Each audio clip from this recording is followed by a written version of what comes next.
As in mentality magin go all about services delivery. Correct.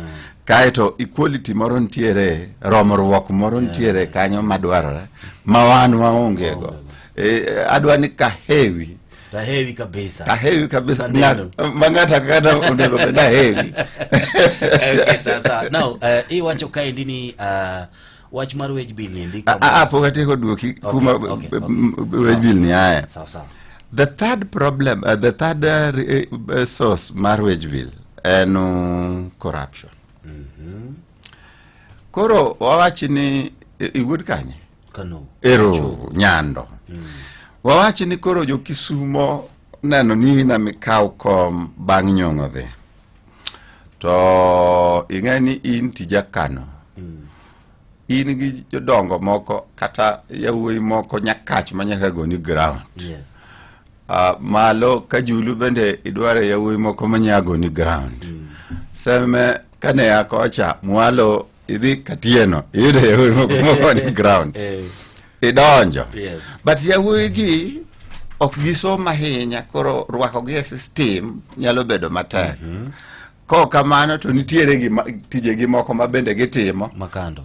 Makando ma ok gidwa donje sirikal ni koro gin gi beti office girangon to chal nade. Koro irwako gi payroll mar Asante mondo ging'eni ne gitiyo ne jatelo. Koro yudo ka payroll mar counties duong to jok matiyo to either nus kata even less than nus mar jok manye payroll. Ma ok gin jogo ekoma sirikal ong'eyo ni chulo. No, sirikal chulo gi, sirikal ong'e ni chulo gi, but ok gini office. Gina ithuche gi, seche mo gi kwayo, seche mo gi puro. Iluongo ni jotich manyawawa. Ghost workers. Mano ghost worker problem ni, bende medo wage bill.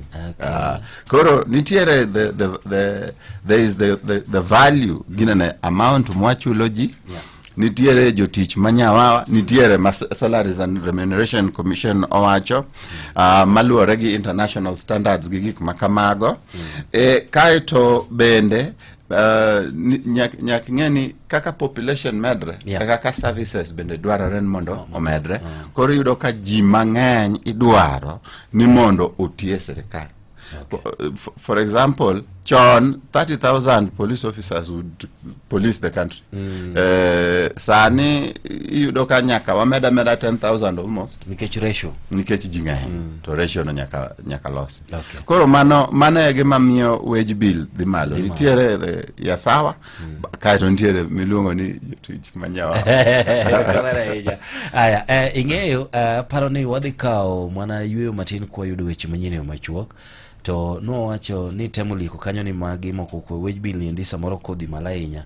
To nyalo miyo jatend migao bedo concerned ni to pesa ma itimo godo weche mag national development dhi wuok kanye.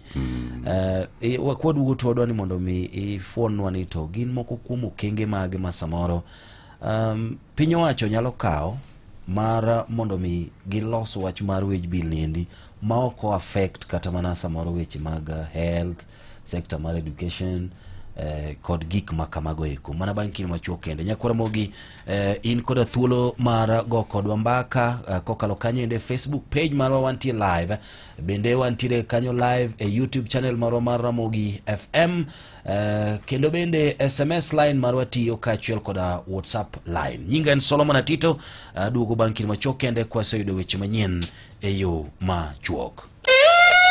Ber makende chako kinyi eyo manyangafu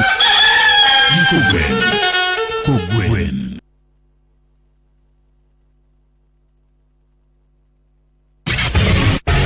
Weche manyien eyo machuok elak sechegi.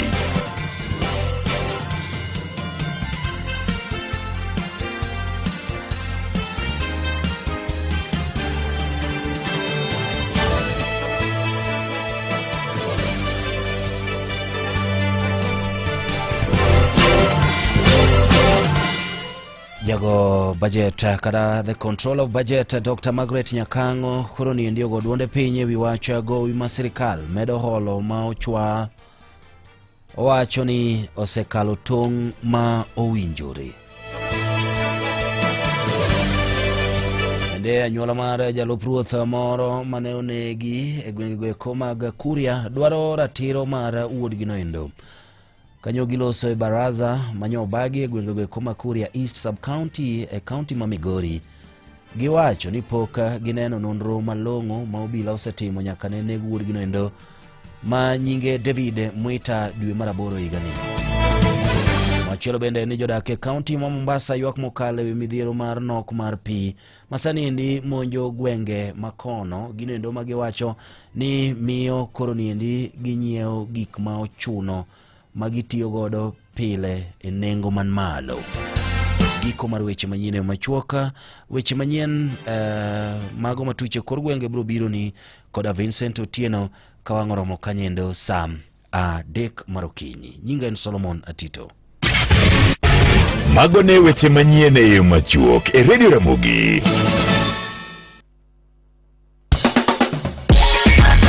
Sasa kini tuko mbele mag dramas mapachoka tuke malombo ji blockbusters telenovela e dhok ma inwono ema iwinjo gie sani inyalo bedo jaloch maduong' gi ji pange na view sasa wan kod 50k miloyo juma ka juma nus milion miloyo dwe dwe kod grand prize mar 2 million miloyo donjo view sasa ni tikod paybill number 724177 kitambo di mari masimu ka account number kaito kisling prabich mondo chakre tuke kod points prauchiel mondo kiti thuolo ber mar bedo jaloch kaka bedo view sasa eka thuolo mari mabir jaloch bende medore opwodho kod BCLB license number 00276.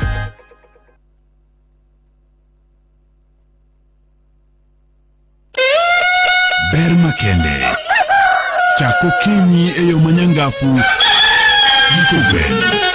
kogwen En ng'ano manyalo bedo gi geno kuome. En ng'ano manyalo gi yie ni nyalo tero nyithindo e skul kendo duoko gi koke skul. En ng'ano manyalo geno kuome gi osiki. En ng'ano manyalo geno kuome ni nyalo teri tich kata kain kod safar ma dwa dhi seche mag otieno. Wakelo ni Wigo ma en yorot manyien ma ino kod adier ma osete ma oyud ni en kare. En kod joriembo ma nyalo bedo gi geno. Nitie pesa ma iduoko ni kaka jawuoth sasa ma itiyo gi Wigo app. Download Wigo app kawuono ko Google Play Store kata App Store kata ndikote machuok ni Wigo kasto iyoro namba mar 20425 mondo idhi safar ka in gi chir. Wigo, let's go. Kambi mar keyo pi gi minyaga maong'ere kaka Nairobi City Water and Sewerage Company dhi nyime gi ng'ado pi e chenro mageto jogo moserem chudo. Iparo ne customers mondo we kwalo pi, tamo jotij Nairobi City Water and Sewerage Company neno mita mar pi to kod wilo kata tudo dundu mar pi e tok chik. Mondo kik ng'adni pi, neni ichulo gope duto mag pi ma ingo e wang' sa. Par ni ibiro mana duokni pi ka isechulo gope duto mag pi ma ingo. Ng'ata ma ibiro yudi ka otudo pi e tok chik tibiro kawne okang'.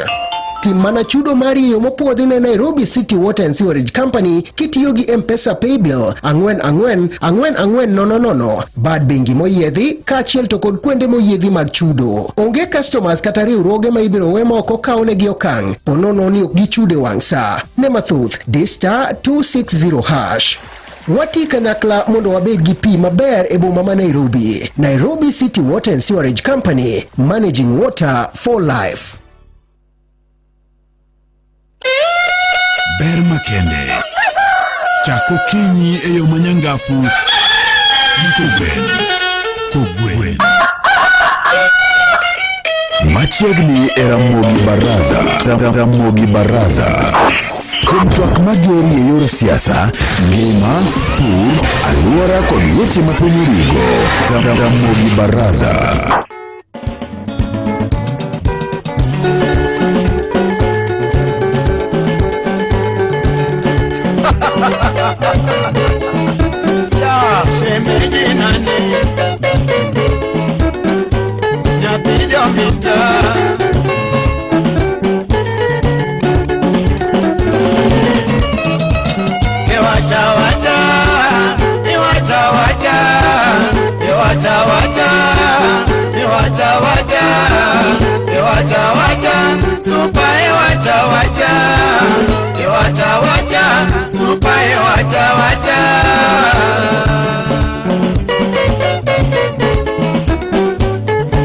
jometa akoso nyango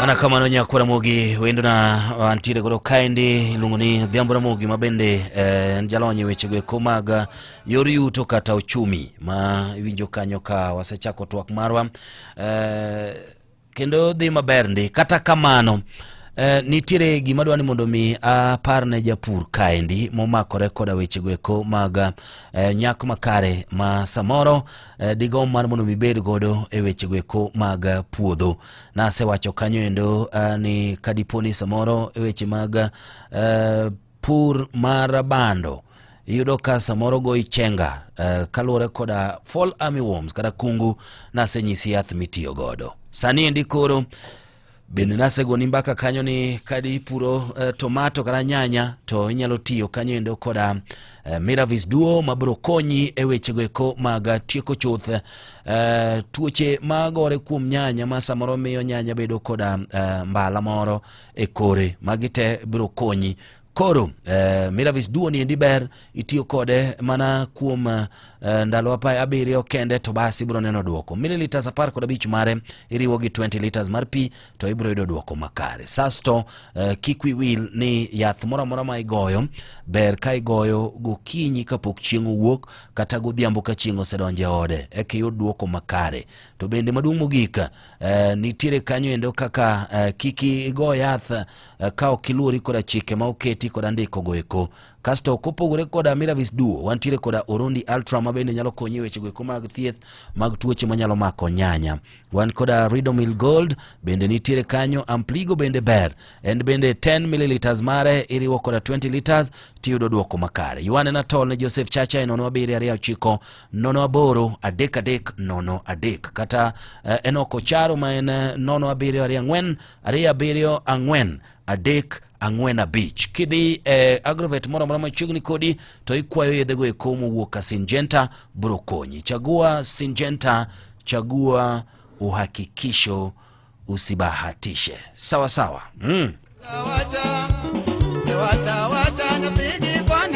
ero kama na inya ma indikoro tielo ma bende in benda rwaki ka in ngat mawinja gi kinde ni endi mondo ichaka oro ote magi machon e Facebook wang ni kafaya okisomo otena ichako chone kabro neno gi nyakwara mogi nikech ma en ramogi baraza twak ma nyalo kelo kata kelo ni wechego eko mag dongruok ka chiel koda ber kinde duto awinjo kanyo endo ka iwinjo kanyo wechewa manyien yo machuok ka jachik budget mar sirikal Dr. Margaret Nyakango be ogodwonde piny ka wacho ni goyo ma sirikal sani medo holo wacho ni osekalo tong' ma owinjore kendo sani ndiye ne trilion 12.05 ma ndi manyiso ni giwacho ni ebwo igni adek mosekalo en atamalo 38.6 kapok imiya penjo mokwongo ma onego waduogo cha pachien mane wi kuma koro gini ochomo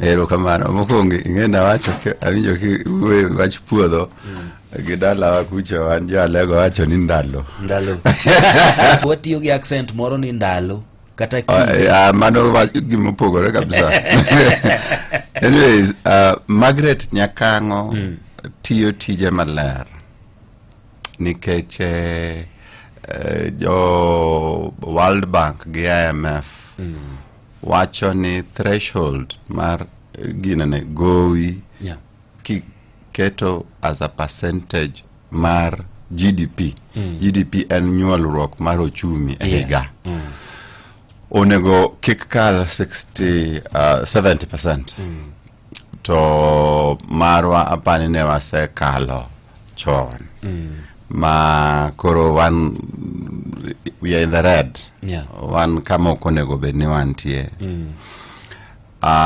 nikech GDP wa en around 12 trillion miwacho no alafu gowi en around mana kanyo koro yudo ka almost every shilling mawayudo is earmarked mar chulo gowi to mano is risky on two fronts. One, teneni it will make ni services ma japinyo nego be ni yudo ok yudi nikech pesa monego be ni dhi ir japiny dhi chulo gowi.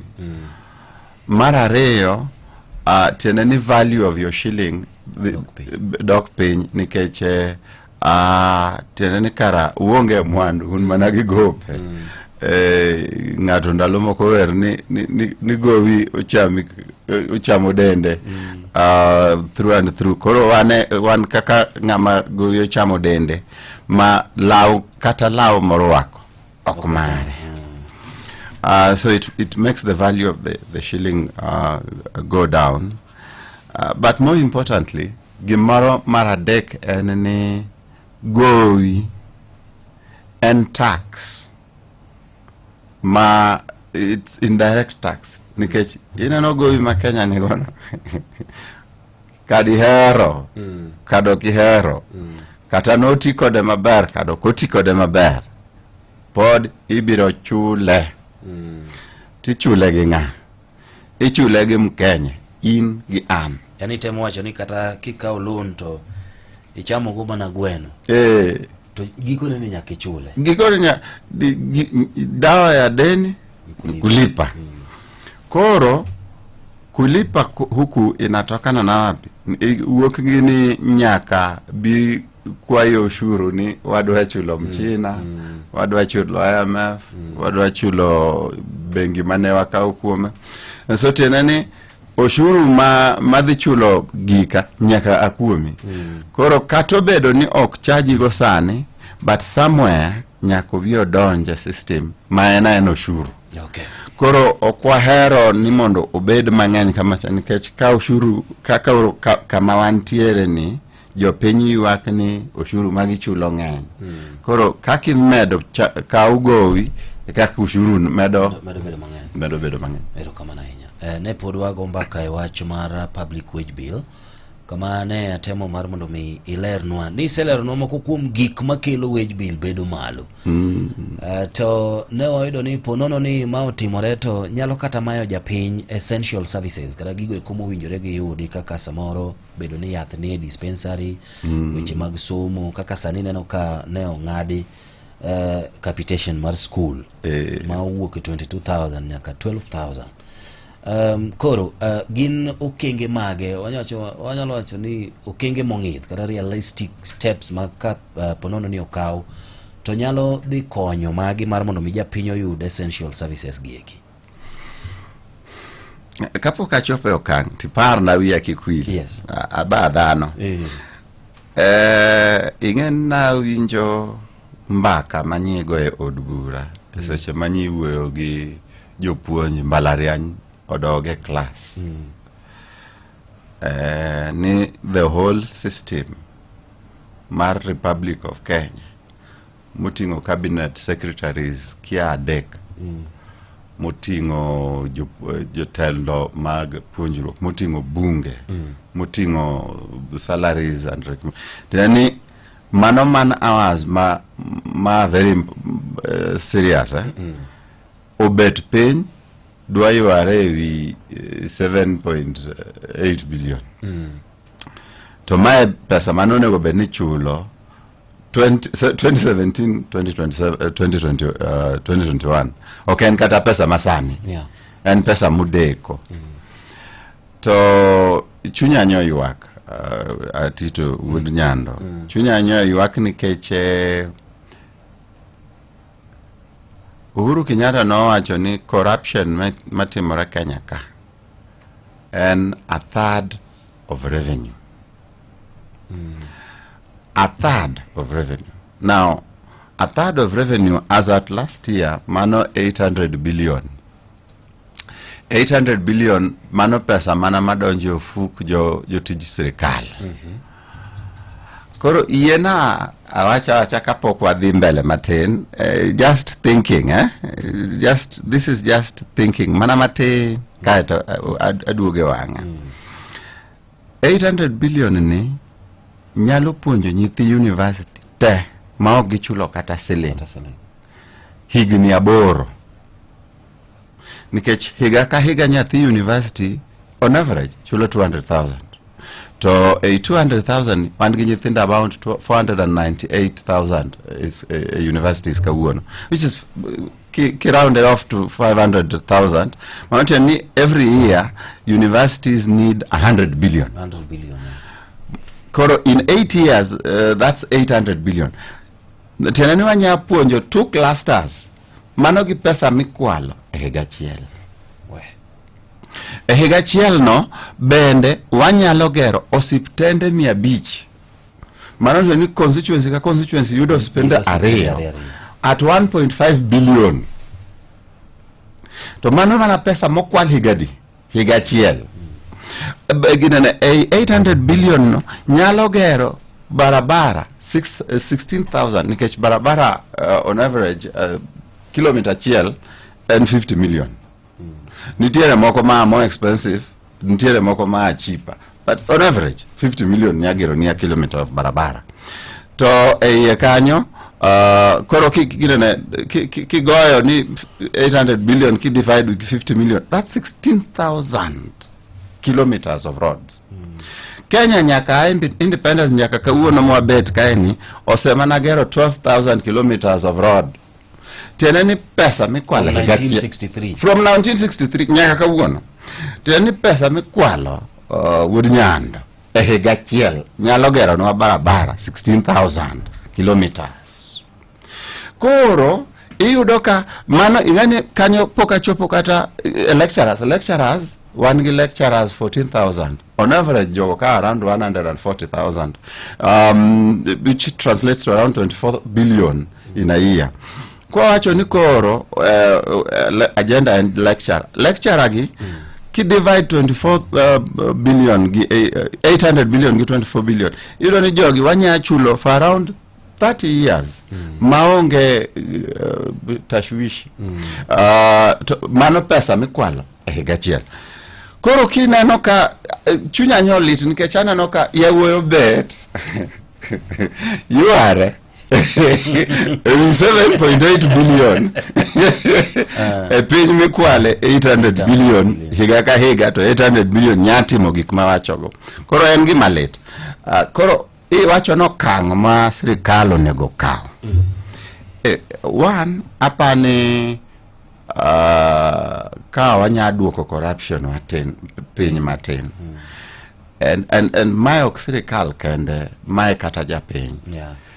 Okochuno ni kigone jatelo moro kura ni nyaka koro orwaki mane tijno.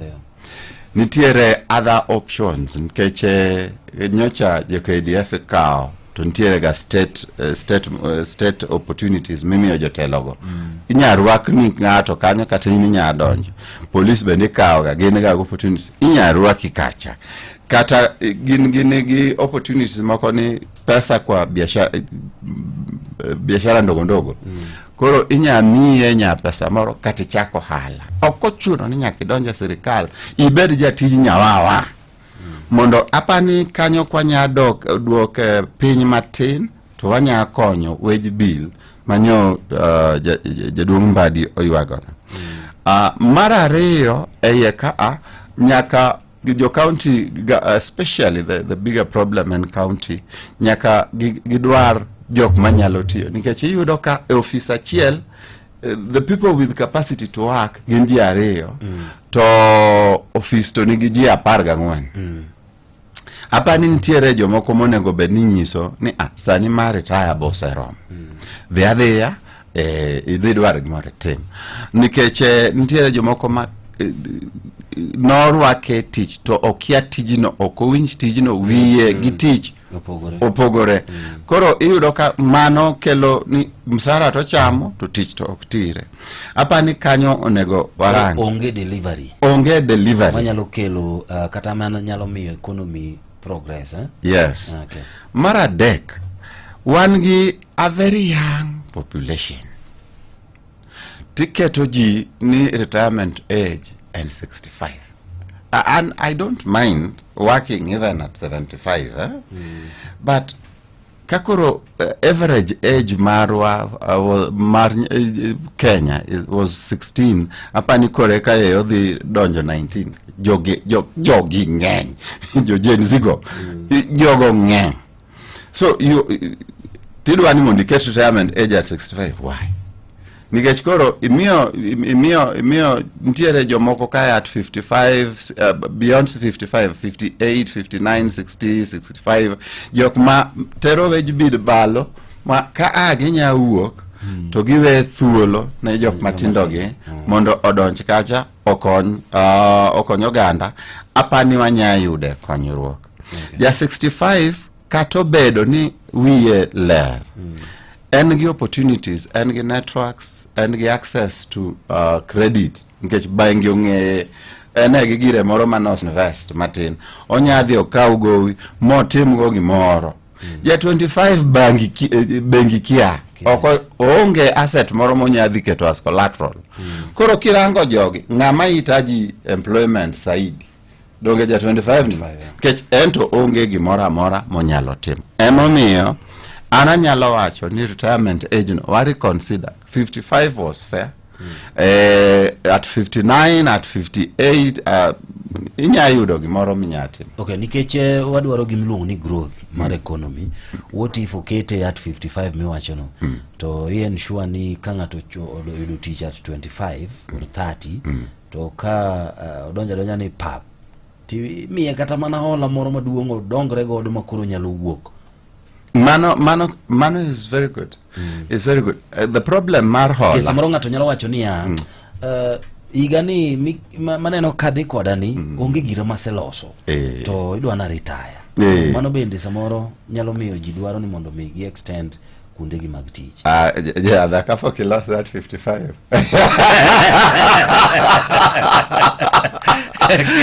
Kata mimi mara hii ni prario. Sasa ero kama na no wadhi anene public debt kata pending bills kata omomgo kama samoro wanyalo wacho ni gope mapodo chunga poko chul kata iyudo ka kinde ka kinde iga ka iga gin gik mari surface ga ma iwinjo ni samoro jatend migao lando ni ase clear debts te piny Kenya bende kang'iyo gope mwantiere godo wadhi clear gi kochopo dwe makama mo landa dier ni gino rumo piny Kenya ni masawa iga manyien chako debts chako biro. Okay, now ere kaka mae ndiye na chiel kuom gigo koma samoro inyalo ti godo mar mondo mi okel kata mana weche mag biashara obed mayot ne ng'atno endo ma ni dala kuchu ma kotimo biashara ne moro to udongi gimo so ofuku. Pending bill is connected to the problem. Pending bill en chandruok mawanago makata kirange maber to ken pending bill ken en problem mar timo ohala e pinywa ma Kenya ni gi sirikal. For a long time kata an kambi na okwadwaga timo ohala gi sirikal. Nikech ohala kitimo gi sirikal to ing'ang'ia ni nitie kaka chudo e lweny. Nikech inyaluo higa dhi higa duogo higa dhi higa duogo. Anatimo ohala dichiel gi sirikal kende to nokwaya soya to na ni okomora. Koro I have decided as a principal ni okatim ohala gi sirikal. Emomiyo koro iyudo ka nitiere jok ma osetimo ohala gi sirikal kaito ing'eni nyaka i-raise invoice iter kucha kise raise KRA kise raise invoice gin ging'eni pesa biro koro ka okichul eka gin bende gimedo ni mana interest. Wuod luo moro nyaneno ka ongimane nikech weche makamago. Ongimane nikech weche makamago. Koro en problem mantie to ken county government kata national government ni kok ing'eri gi jatelo ni to koro timo hala gi sirikal en tich matek. Way forward for me and it is a cultural problem. Oken problem maro manyawacho ni en mar chike. Chike mawango gin sawa. en culture ni tiatia but ka okin ng'ata to ka chuli. Mano apani is a leadership problem. Nyaka waranga ni leaders mawango begin jok makare. Okay. Manya promote ohala matindo madongo mondo wayud dongruok. Okay. Kuro ineno nade ere kaka samoro unpaid kata bills mapoko chul gieki samoro nyalo impact weche kuma economic growth? Ingani the system ania iyudo tender idhi bengi ngech private sector confidence miwacho no taneno kise explain kata ino ng'ado oko ng'ado yudo pesa yudo contract donge idhi bengi ngiso bengi ni ayudo contract moka miya pesa adhi ati to bengi mi pesa tidhi tiyo. So already there are three parties in this arrangement. Tidhi tiyo to samitie kacha in gi suppliers, in gi workers, nitiere jomoko ma ibo chulo nus nikech podiri to pesa ngani kawo mana pesa matin. Bengi ok nya miya 100% of contract. Koro podiri to chudo cha eki chul jogi. Koro yudo ka a contract achiel jing'eny.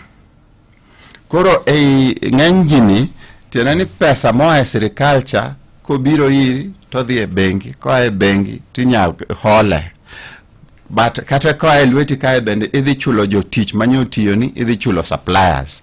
Mano e gima waluongo ni multiplier effect.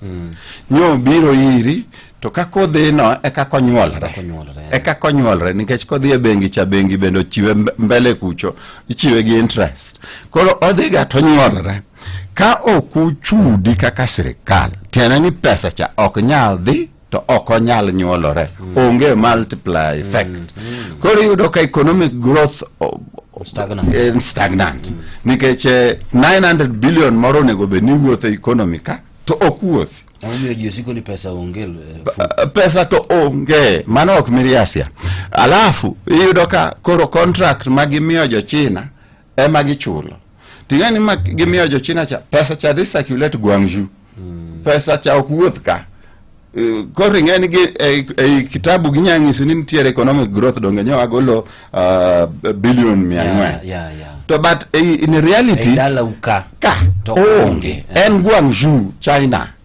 Nikech nyogi miya jo China manyo gero ndara. Koro I think that disparity ema miyo koro wayudo ka unpaid bills ng'eny koni.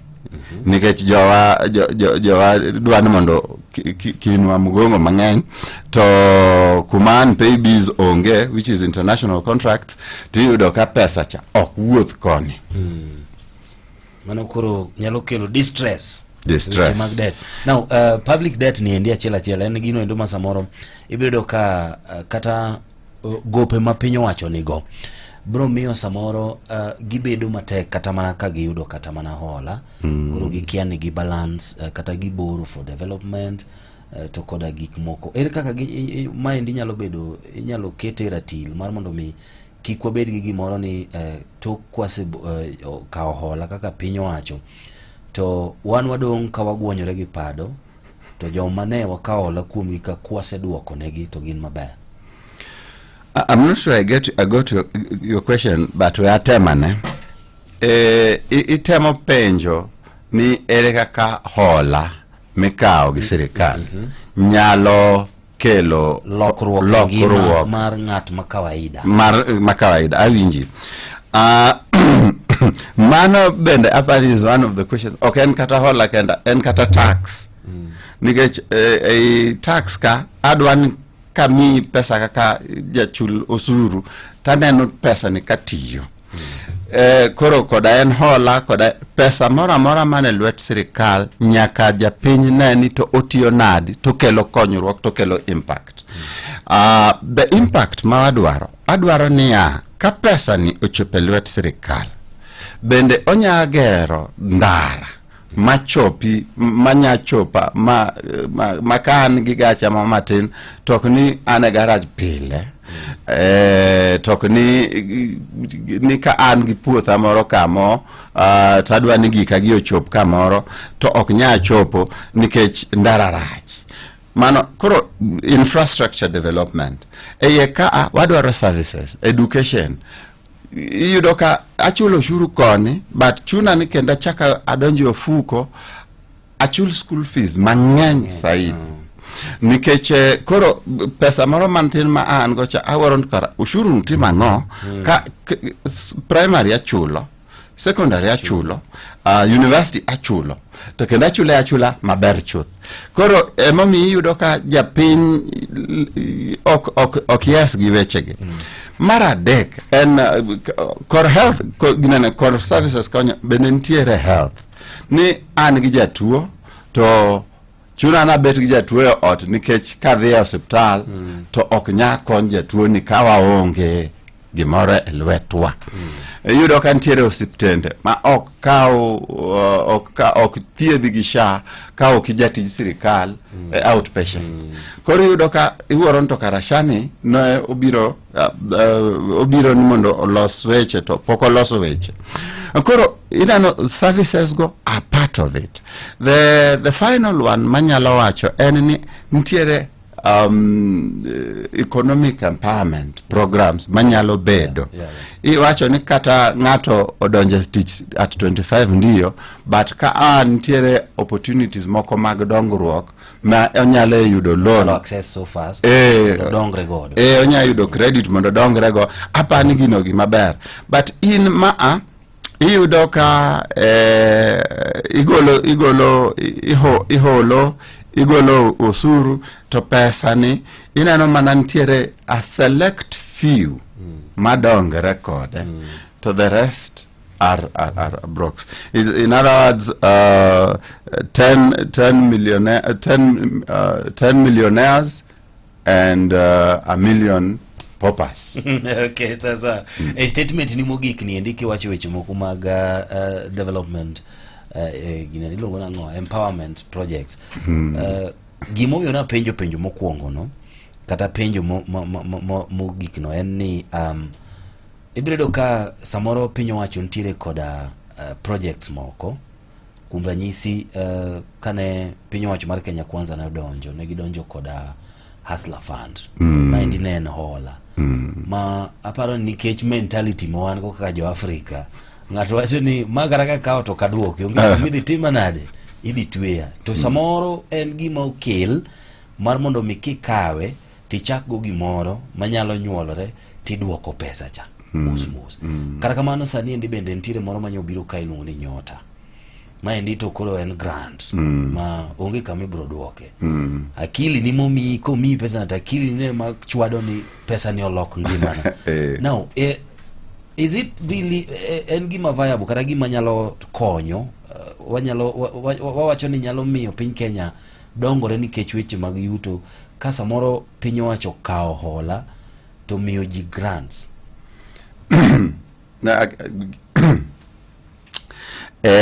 Piny owacho setiyo mang'eny gi World Bank youth empowerment, economic empowerment programs. Before Nyota ne wan gi moro ni Kenya Youth Employment Initiative.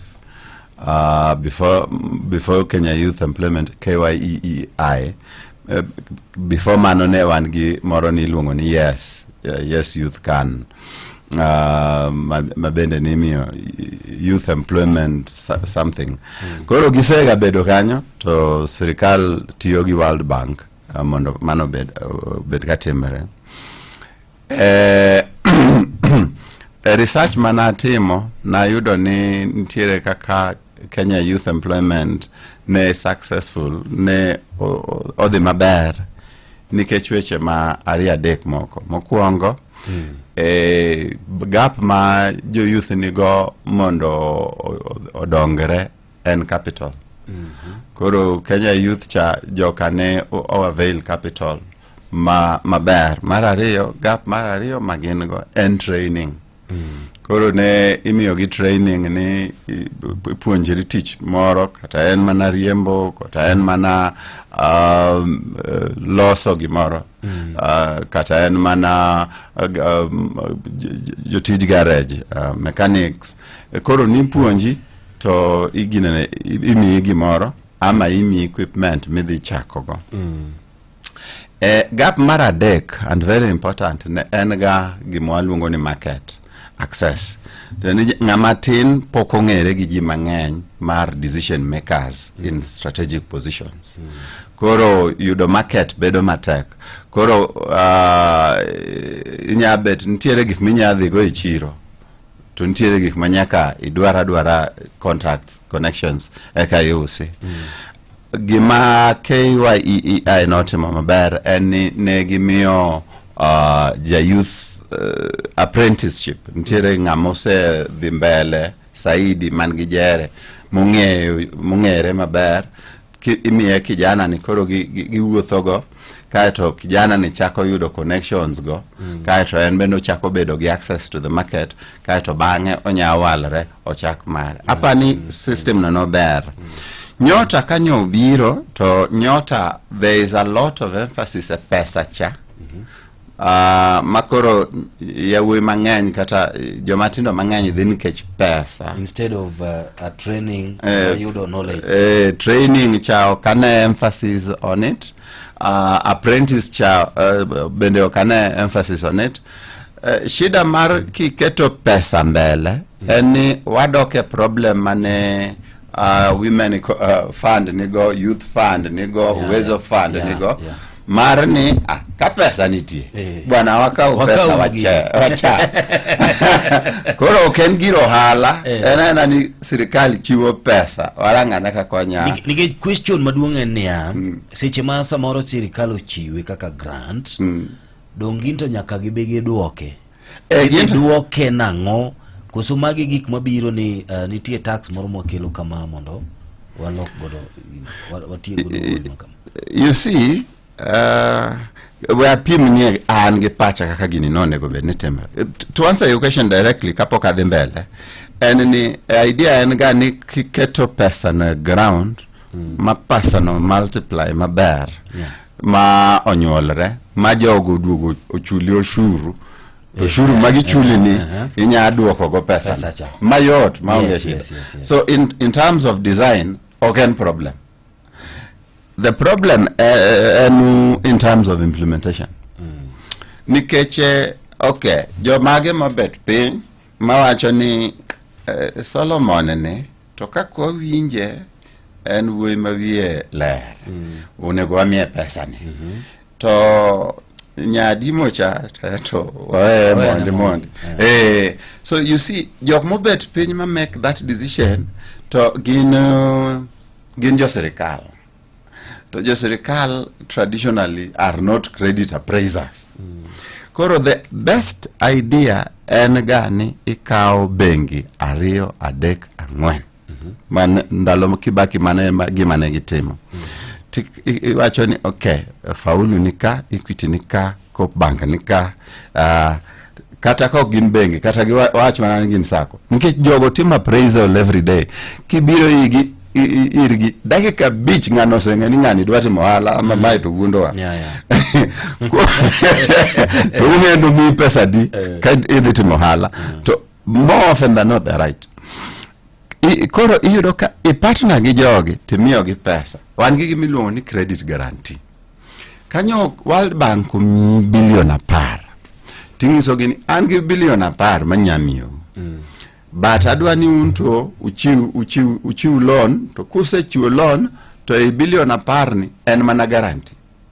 Tienene ya kemiyo Equity 5 billion Equity dhi chiwo 15 billion because credit guarantee is usually a third of what can be given.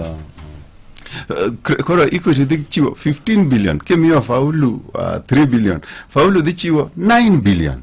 Imiyo Mombasa cost wachi ni yudo joma konyo Imarika imiyo gi 2 billion gin gidhi chiwo 6 billion. Now 6 plus 15 plus 9 yudo ka 9 gi 10 billion but pesa mochiw and 30 billion. To efficiency neni malo nikech jok matimo credit appraisal gin jok mung'e tich no matiye pile ma not informed by politics ni wuodo mera moro ni gweng kacha mera Okay. Koro yudo ka pesa no do wuotho maber to do nyuolore kaka dwarore. Okay. To in mikele ni onge wach. Okay. Nitiere kaka jatend migawo bende nyotemo wacho wach mar infrastructure bond. Maendi ento en effective nade wechego kumag keto yor yuto oduoge wang'e. Infrastructure bond en pesa ma sirikal kao ni mondo ger go infrastructure. To nikech chik otamre ni sirikal kik kaw hola mar pesa matiyo pile ka pile, tenene mar chulo msara, mar nyiewo chai ofis, mar go photocopy, mago gik mikaw nango hola. Yes. Hola ikaw mana kidwa ger gimoro development kata mar infrastructure. Koro miyudo ka infrastructure bond is very popular. Iye kanyo infrastructure bond ni bende enok chulne ushuru. Ka anyiewo wachi ni akaw bond ni gi $1,000,000 to ginene higa ayudo 12%. Mano 1,120. Pesa no ok ng'ade tax kamora mora. Onego beno biro na kakaen no. Tikete tija. Obira kaka en no tikete tijno ama. Mano pesa rane marango kaka tiyogo. Ka hero nadwa chame. Ka chame. Lakini umeke biduoke. Eno ilongo ni interest. Koro gin moko kuom benefits ber mage ma samoro nyalo kelo kata risk koro we apim ni gini nyaluo. Debt position ma wantie. We apim ni gini nyaluo. Infrastructure bond mora en sirikal ka hola. To ka hola kuom jopiny. Obiro ir Solomon, to nyiso Solomon ni adwa gero gimoro ndara moro mausamit, ndara mausamit no. Mabedo agerni. To pesa natin. Meda gimo. To oyudo ka Solomon no bedo gi nani gi pesa moro mabet maonge tich moro malongo. Koro Solomon ni $1,000,000. To $1,000,000 ni ongiso Solomon ni $1,000,000 ni abo mi interest 12% higa ka higa. Achule diriyo higa. Ichule nus one time and nus 6 months later. Kori yudo ka manantiene ni 60,000 moro donjo ni ga donja kanyo ma onge gimitimo. Kori 60,000 inamina nakakinane ikonyri kode. The point mar infrastructure bond need to help the government to develop our infrastructure. We are a developing country. Koro developing country ka tenentiere infrastructure mang'eny monego bed ni pod waloso. Osiptende, ango, barabara, reru. Koro gik mang'eny gi ok pesa ma sirikal yudo kaka revenue ok nyaromo nyaka gitimo hola. To infrastructure gi koseger, the idea en gi spa economic ground. For example, Ombei kacha koger ndara. Isawacho ni wuod Nyando, koro wewe ateri Ombei ema ng'eyo Nyando kanyo. Koger ndara. Tiyudo ka kani puro chami matin, onyacho pe chiro mayot. Kata bath ndara kaya nitiere yawuoyi moko manyayawe 1 or 2 businesses. Stima kano obire gweng, tiyudo ka kinyozi moro nyayawe. Kata kar neno pira inyayao. So inano gik investment matindo ndogo koro nyabede nikech koro ungi infrastructure. Koro that is why iwacho ni infrastructure is beneficial. Kata ichiwo pesa no enok ng'ado ushuru. Nikech onego beno kelo economic growth. Okay. Sasa achiel kuom gigo koma samoro ineno ga kaka gima samoro nyalo miyo yor yuto obed mamalo ne piny Kenya kata piny moramora en ni to bende nitire mwandu ma samoro uloso pinyu ma pinje mamoko dwaro kata gi depend on. Iluongo kanyo ni balance of trade koro. Balance of trade. Kama bende koro samoro kaka piny Kenya wan wasome ginene school primary kucho ni wacho no ni piny Kenya en number 1 export mar tea. Okay. Manyiso ni onego bed ni golo tii kwa tere pinje maoko. Coffee gini gieki. okara mana avocado nyocha neno ka kiwacho ni Saudi Arabia dwaro sana kuomwa. Bende neno ka piny Kenya samoro ochopo sama koro wanyalo tiyo koda moko kuom tekrewa mag weche mag pur kod gik mwanyalo golo mwatero oko mondo mi omede yor yuto marwa obed mamalo to shillings marwa bo obed motegno kaka nitemo wacho.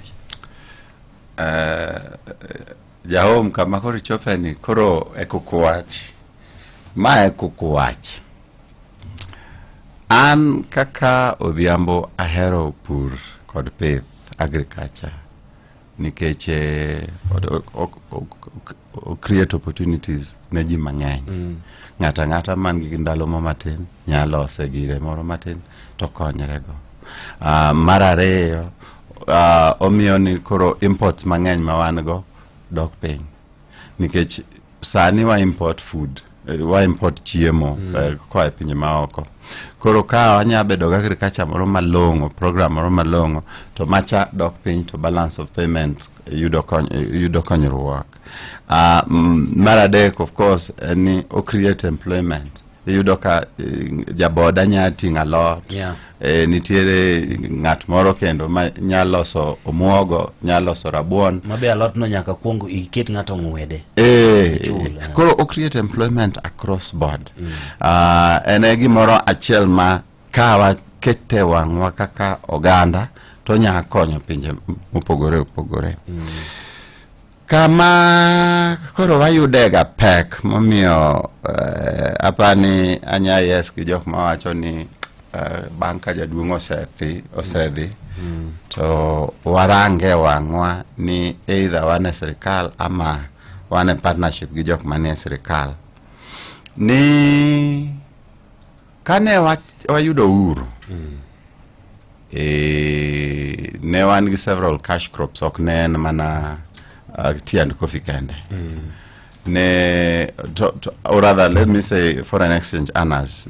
Tea, coffee, or Mombasa, nenigi tourism, nenigi cashew nuts, or Kisumu, Nakuru, nenigi pyrethrum, newangi tobacco.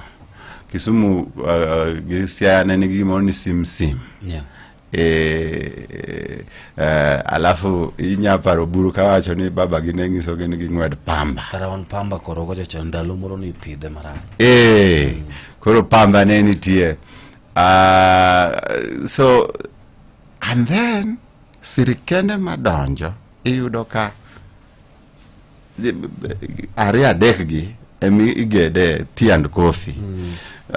Cotton giwe odhi kamano nyocha neno ka sirikando uru oduoge mana Eldoret okane cotton ginene korwa kocha Sogam bende was one of them. Kaito sim odhi hamano pyrethrum odhi hamano tobacco giwacho ni sijui nigi madhara moko mag health koro rach but mwalo Pwani cashew nut was a thing to cashew nut gino nigi pesa nige kata kidhi e supermarket kawuono inyalo ka njugu is a third mar the price of cashew nut to giwe odhi kamano. Aparo ni gima nyalo konyo eni ka wan gi sirikal marango Kenya mangima ma ok region achiel nikech okinyang'isa ni nikech kata jok mago ohala ma puro coffee and tea bendi yudo ka they have also had struggles okosebedo mayot but every now and then yudo ka sirikal ogolo pesa mar konyogi sirikal orango kaka they can get new markets sirikal orango ni kato bedo ni beyo dok piny ikonyo inano ntiere kojolo mang'eny to wan jok mane puro pamba puro simsim puro Sogam pokaneno kit kony machalo kamano. Kora paro ni ka sirikal nyalo yao parchgi ni Kenya duong to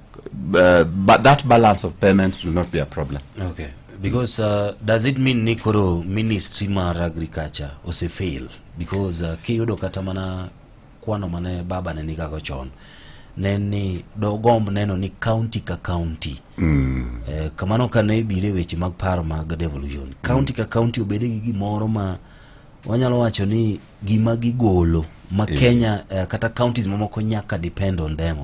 For example, ko kawara county ma Kisumu kumowuoke ko wacha ni wanto koro wan wadwa chunge ochele kijo chele ne mwapuro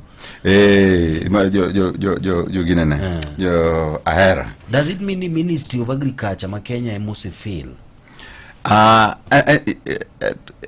Ndio to Ministry of Agriculture kendgi ntiere kata cooperative development ye kanyo nikech yudo ka gimose mio region ma lose coffee and tea the maber and cooperative movement. Tok ni jogo are good. Gin bene cooperative movements gin osebedo shaky, but ntiere kojolo moro magiyudo. Koro yes, we need okni onego bed nigo. One go, but there's little emphasis. No support, no investment. Kakoro wawach ni rice mi wachono, and rice is very good. Rice production ma hero. Rice production ma mwe. I'm an economist. We love comparing. Koro yaka compare. Mamwea is a full ecosystem with a proper value chain. Ntiere factory, ntiere marketers, ntiere jokmanya transport eko akanyo kodhi kumodhie, ntiere exporters. Mahero to avinyoni factories are dilapidated. Koro ogolo rice ma tere chiro tek. In fact, the majority of the rice michamo of ochele michamo Siayawa gi Kisumu ni Uganda. Koro yudo ka un gi rice marach to beche bende ni malo nikech producing it is expensive. Joka ni rice maber to bechgi ni piny. Nokoi wacho ni maro maero ni gimonya timo en mana tedo mana mibango to wachwe godo kata mana gik mo. But ingani rice mahero chato metga. Okay. But yes, I think ni Ministry of Agriculture, Ministry of Cooperatives Development, Ministry of Micro and Small Enterprises, apa ni cooperative or reugi micro.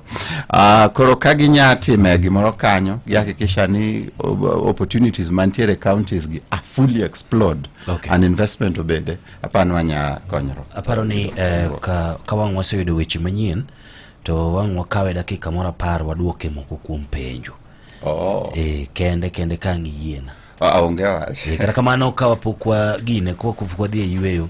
Nitie jok ma ok understand gima inflammation and kimake gi cost of living. Inflation cost of living. Inflation I mean. Yes, gi cost of living. Awinji. Inyalo buoda kika mana matin adek kama endi. Inyalo keto na ler ni endi mar mondo mi ngat ma piny ma kawaida cha ong'e gima en ka ohori e duka to iduogo gi change mathis ma opogore kaka ni par kaka chon. Inflation ani bech gik moko medre to bech gik moko medre nango. Bech gik moko medre ni gik miuso tin molo pesa manie lwet dhano. Tiene ni pokwa bedo gi production maber, pokwa nyuolro kata loso gik moko maber mamiyo gigo bedo mang'eny makoro pesa mane lwet dhano ok yud pressure.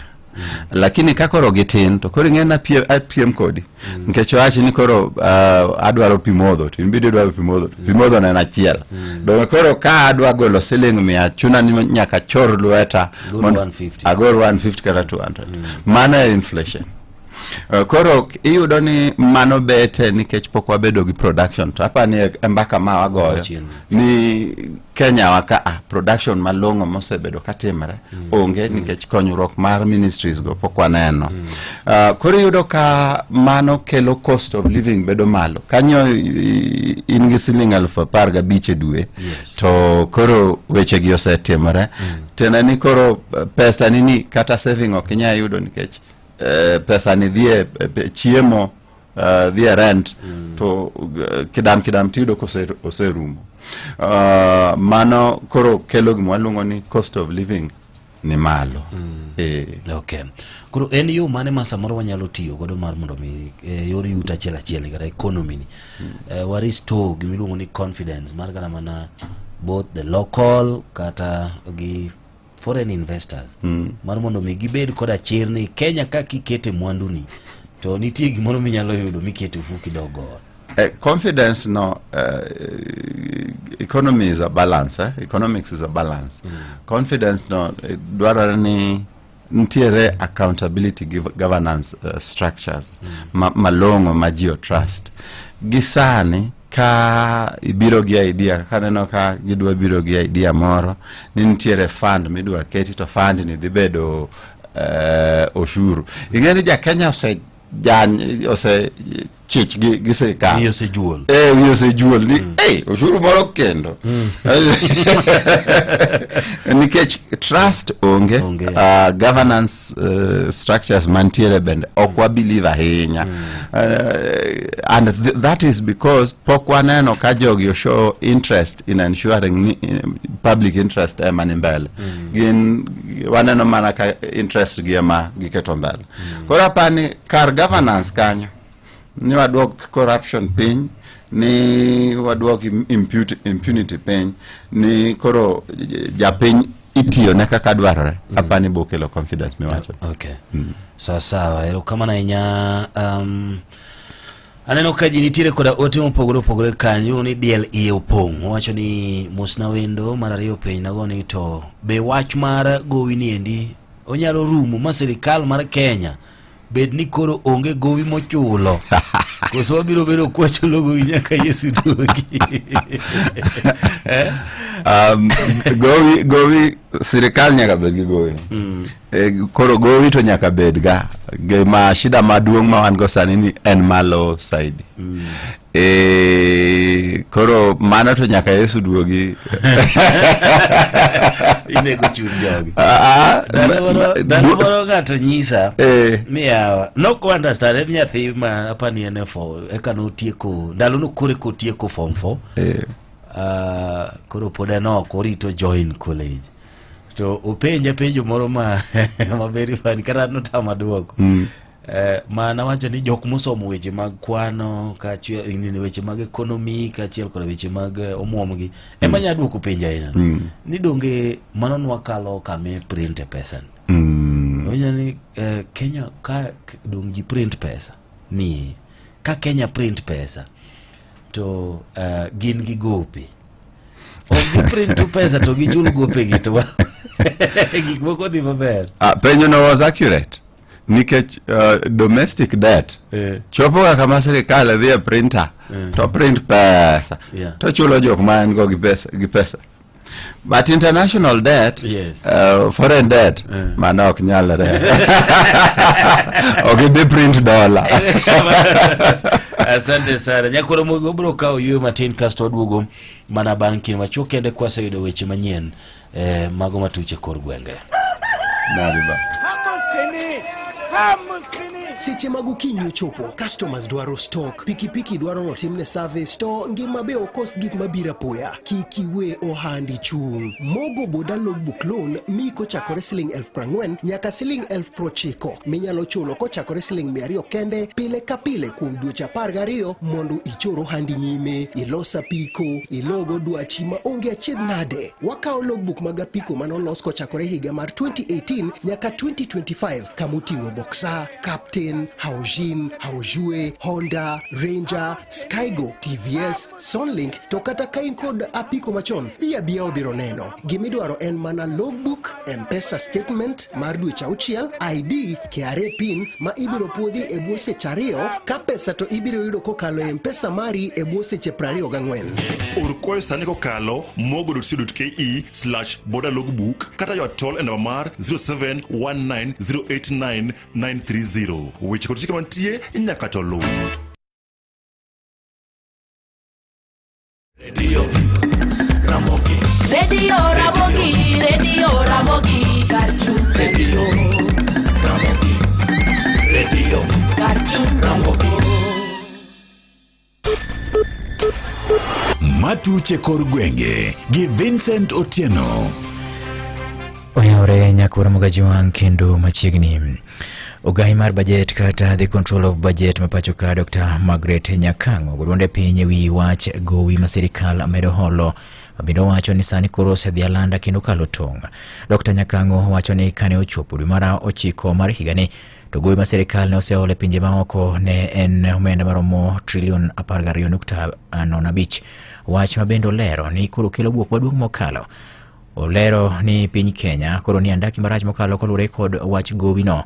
Ma owacho ni koro omedore nyaka gikona tamalo 38.6 thuolo mar dweche 3 mokalo chien gino makoro dhi ataro kod dwaro mar chike mapachoka. I just told you how much debt we have. Those of you who like reading financial economic journals will have seen that by now we are in debt distress. I will not gloss over it. We have debt distress, and that is because we have been borrowing more and more. And this is a challenge. This is a big challenge to sustainability because we are satisfying what we need to do today. So we'll borrow and I'll pay you your salaries. But tomorrow we must pay that loan with interest. Where is this going to come from? If it has to come from our revenues, what we collect from KRA, do you think it's enough to pay back what we borrowed plus interest? So what we are doing is that future generations will find that we have borrowed so much that even children who are not born are going to find loans ready for payment. So that's a big challenge. Jatalono mabende nyolose kaunti ma Kisumu bende nyose mokalo counties ewi gope mambalang kata pending bills mapogi chulo kachiel kod koso keto elere yo mowinjore weche mag chudo moko ma itimo kod counties go. We also have a challenge with limited public disclosure of key budget information, especially at county level. You know, it's a requirement in the regulations that budgets should be disclosed on the county websites. Financial statements should be disclosed on the websites for everyone to see. But what we have been seeing is that only a portion of the counties are displaying this critical data on the websites. Accumulation of pending bills, I cannot gainsay it, and therefore poor expenditure management. We have seen weak oversight and enforcement where audit findings are not being implemented, the control of budget recommendations are not implemented, and so we are not getting the benefits of these oversight institutions. Kumachielo Nyakoromogi en ni jodak mawuok e county ma Mombasa ywak mokalo kolure kod midhiero mar nok mar pi masanyo kwako gwenge makono. Gino bende koro giwacho ni miyo ginyiewo gik moko mochuno magitiyo godo kinde duto e nengo mamalo. Kata kamano piny owacho mar county Mombasa ne oseketo okenge mar neno ni chandruok ma kamano rumo. Oganda mawuok e gwenge makono kwa mondo miyo obed mana gi horuok ni mar oseketo okenge mar neno ni ngimagi obedo kare. Mimi ni mkazi wa Mombasa, eneo bunge la Likoni. Kusema kweli changamoto kubwa ambayo inatukumba sisi huku maeneo ya Mombasa sasa hivi ni ukosefu wa maji ya kunywa, maji fresh. Maji ambayo tunayapata ni ya mkokoteni, ambayo ni yako ghali tu sana. Mtungi wa lita 20 inatugharimu shilingi 50. Wengi wetu ni wamama wakubwa wazee wenye hawana uwezo. Tunafuata maji kwa muda mrefu, kwenda mahali parefu sana kutafuta maji, kilomita nyingi kutafuta maji. Anayeiba maji akayauza kwa bei ambayo kwamba ni ya juu, huyo mtu ananyonya damu za watu wengine wa Mombasa, kwa sababu sisi tu ile maji ambayo kwamba jerrycan moja bei yake ni shilingi 5, yeye mtu anauza jerrycan moja shilingi 40. That is 8 times more. Anyola mar jalup ruoth moro mane onegi e gwenge ma Kuria dwaro ratiro mar wuodgino. Kabende nyogi loso e baraza manyo bagi e gwenge ma Kuria East Sub County e kaunti wa Migori. Nyogi wacho ni pogi neno nonro mora malongo ma osetim gi obila nyaka neg wuodgino manyingi David Muita dwe mar 8. Jofomare kaunti ma Migori Juma gileno thothi wachni. Omag jamne gwego ma Kuria e kaunti ma Migori ok en gima wendo. Buche mathoth osebed ka igoyo kaachiel kod okenge mathoth osebed ka iketo matieko kuo mag jamni kuom higni mathoth e gwengegi. Okengegi kata kamano chal ka gima koro kosebedo kanyuolo oleo malong'o. Nyaka sani oganda gwego ma Kuria koro pod ywago kuo mag jamni ma koro pod jimbore. Kuo mag jamni ni ok osemana ma oganda yoregi mag nweng'o ma en mano mar pith mar jamni, to bende osekelo lal mar ngima mag oganda mathoth e gwego ma Kuria. Jodak gwego mag Kuria wach ni yawuotgi mathoth osewito ngimagi bang' monj kod jokuoge mag jamni momane kod gige lweny ma oting'o bunde. Tumesema hatua ichukuliwe, wizi wa ng'ombe ukomeshwe na disarmament ifanywe, watu watolewe bunduki, kwa sababu mtu hawezi kuja apige askari risasi mchana halafu aende bila chochote kufanyika. Maneja Lupruoth ma Kugitimo sub location David Mwita en achiel kuom oganda ma osewito ngimagi e kinde ma okedo kod kuo mag jamni e gwego mag Kuria. Familia mare wach ni nyaka ne jalup ruoth ni negi onge okang' malong'o mosekaw kod piny owacho mondo giyud ratiro margi. Poteza mtoto wangu tarehe 10 mwezi wa 8, na kwa uchungu mtoto wangu alipiwa marisasi 8 na serikali haijachukua chukumu mpaka saa hizi. Ninalia, ninaumia, mtoto wangu nilimsomesha kwa umasikini. Ninalia ukweli, serikali haijanifanyia lolote, haijanitendea haki. Mtoto wangu nilipoteza, alikuwa ni mtoto wa degree. Wuon jalup chief ni Magai Wagati wacho ni kaka familia gisetamanya ratiro, kata kamano onge dwoko malong'o. Fiti alikuwa ni mtoto wangu wa kwanza.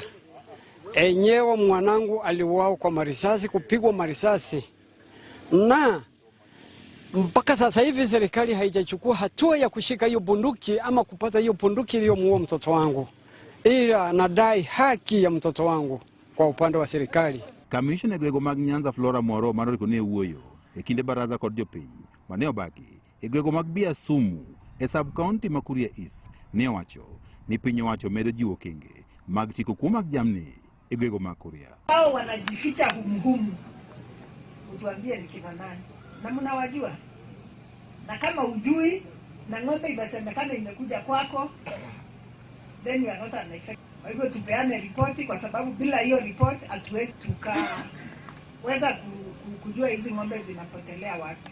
Jodak gwego mag Kuria osebedo ka ywak ni kuo mag jamni kod mahundu mamoko mosebedo timo gwengego kod timo kod jogek momanore kod bunde. Ne Nyakalondo Maramogi kuke kaunti ma Migori, an Jo Juma.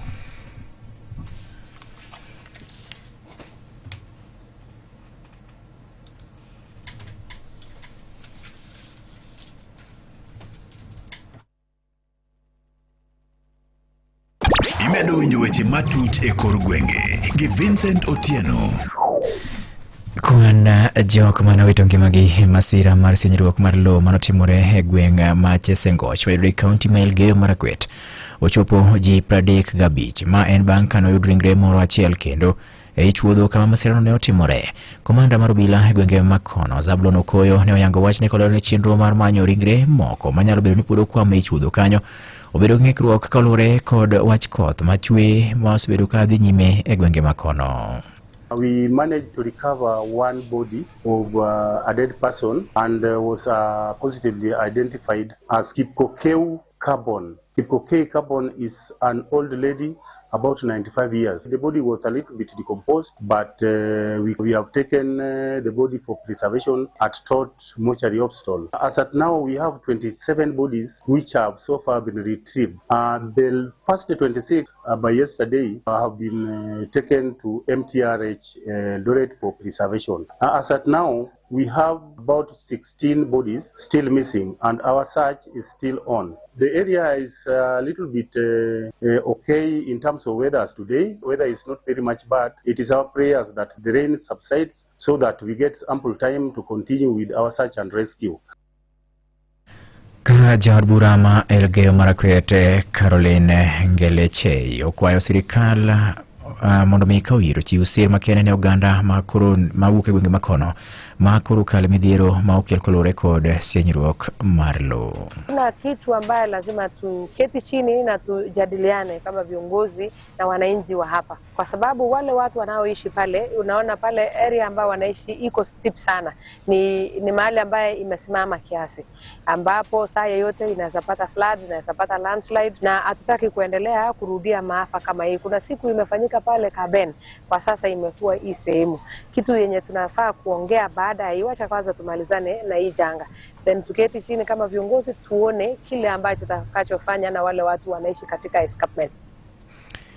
Weche moko nyakora mogeni chenro mar weche mag migago makare maong'ere ni nutrition program mageto nyithindo mantiere bo higni 5 ma ok yud chiemo malong'o wachore ni koro osekonyo rang'iny maromo kuom 75% nyaka ne chak chenro makamano e sub-county ma Lego Usonga higa mar 2023.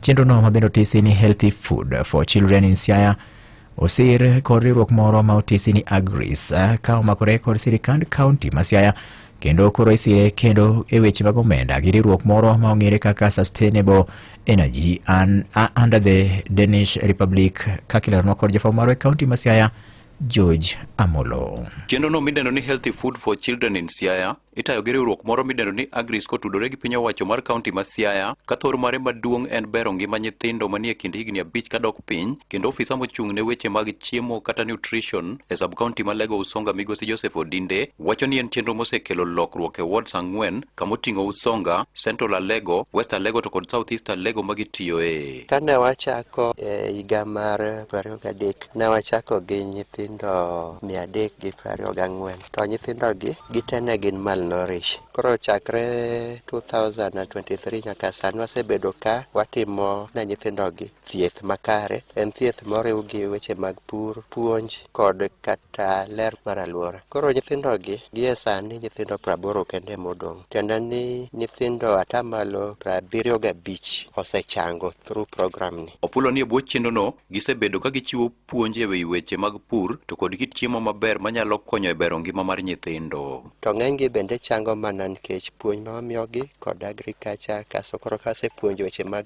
pur tichako ipuonjogi kaka inyalo ti gi chiemo mondo gipidh nyithindo. To maduong' en ni Agris tich ma gisebedo ka gitiyo e gweng' ka en tich maber kendo maneno. Magi wacho ka Rose Waka mochung' ne chenrono ka riwruok mar Agris no ero wacho ni kopogore gi chiwo puonjgo bende chenrono geto konyo e neno kaka ginyalo rakore gi lokruok mar futo mar yamo e kor lwasi. The main objective of the program is to support the children under 5 on nutrition and also to make sure they are supported to adapt to climate change. Kanyawadgi Faith Atieno medo ni chenro ni osekonyo e neno ni jonyuol ok pand nyithindgi manigi chandruok e dongo nikech nok mar chiemo makare. When we started there was a bit of stigma from the parents bringing out their children to the facilities, but as at now the caregivers are really trying to bring out the children. Negi wacho wechegi kine mane gilimo puothe mag jonyuol magisiro e Otodo Mayala ka korgi to Sylvia Atieno kod Beatrice Rafua oluwo ni chenrono osekonyogi mokalo. Agris osekonyowa, ne gimiyowa moke to mogono omiyo nyithindo mane jahigni 2 manok wuoth ka ne giwuotho piyo. Gisekonyowa gi kothe mag skuma, osuga, nyanya gi spinach. Alodewago bende osekonyowa, wanyalo nyiewogo gik moko kaka chak, wamedo nyithindo kendo medo ngima mar nyithindo bedo maber. Agris osemiyo nyithindo manyocha ok nyal sani nyalo, nyithindo wuotho chon mana kaluwore ni kelo nigi chiemo mowinjore. Gisekonyowa, waonge gi thoe mabalabal mag nyithindo ma chiemo remo. Ne Radio Ramogi e kaunti ma Siaya, an George Amolo. Kakoro watieko nyakore Mogajwang' tudre kende thuolo mabiro ka ngoromo saa 7 thuolo machielo kendo abro mi weche manyien adimba kaka gibiro medo molo kaka gibiro medo choponwa e mesa mar ka weche manyien Radio Ramogi. Nyinga en Vincent Otieno.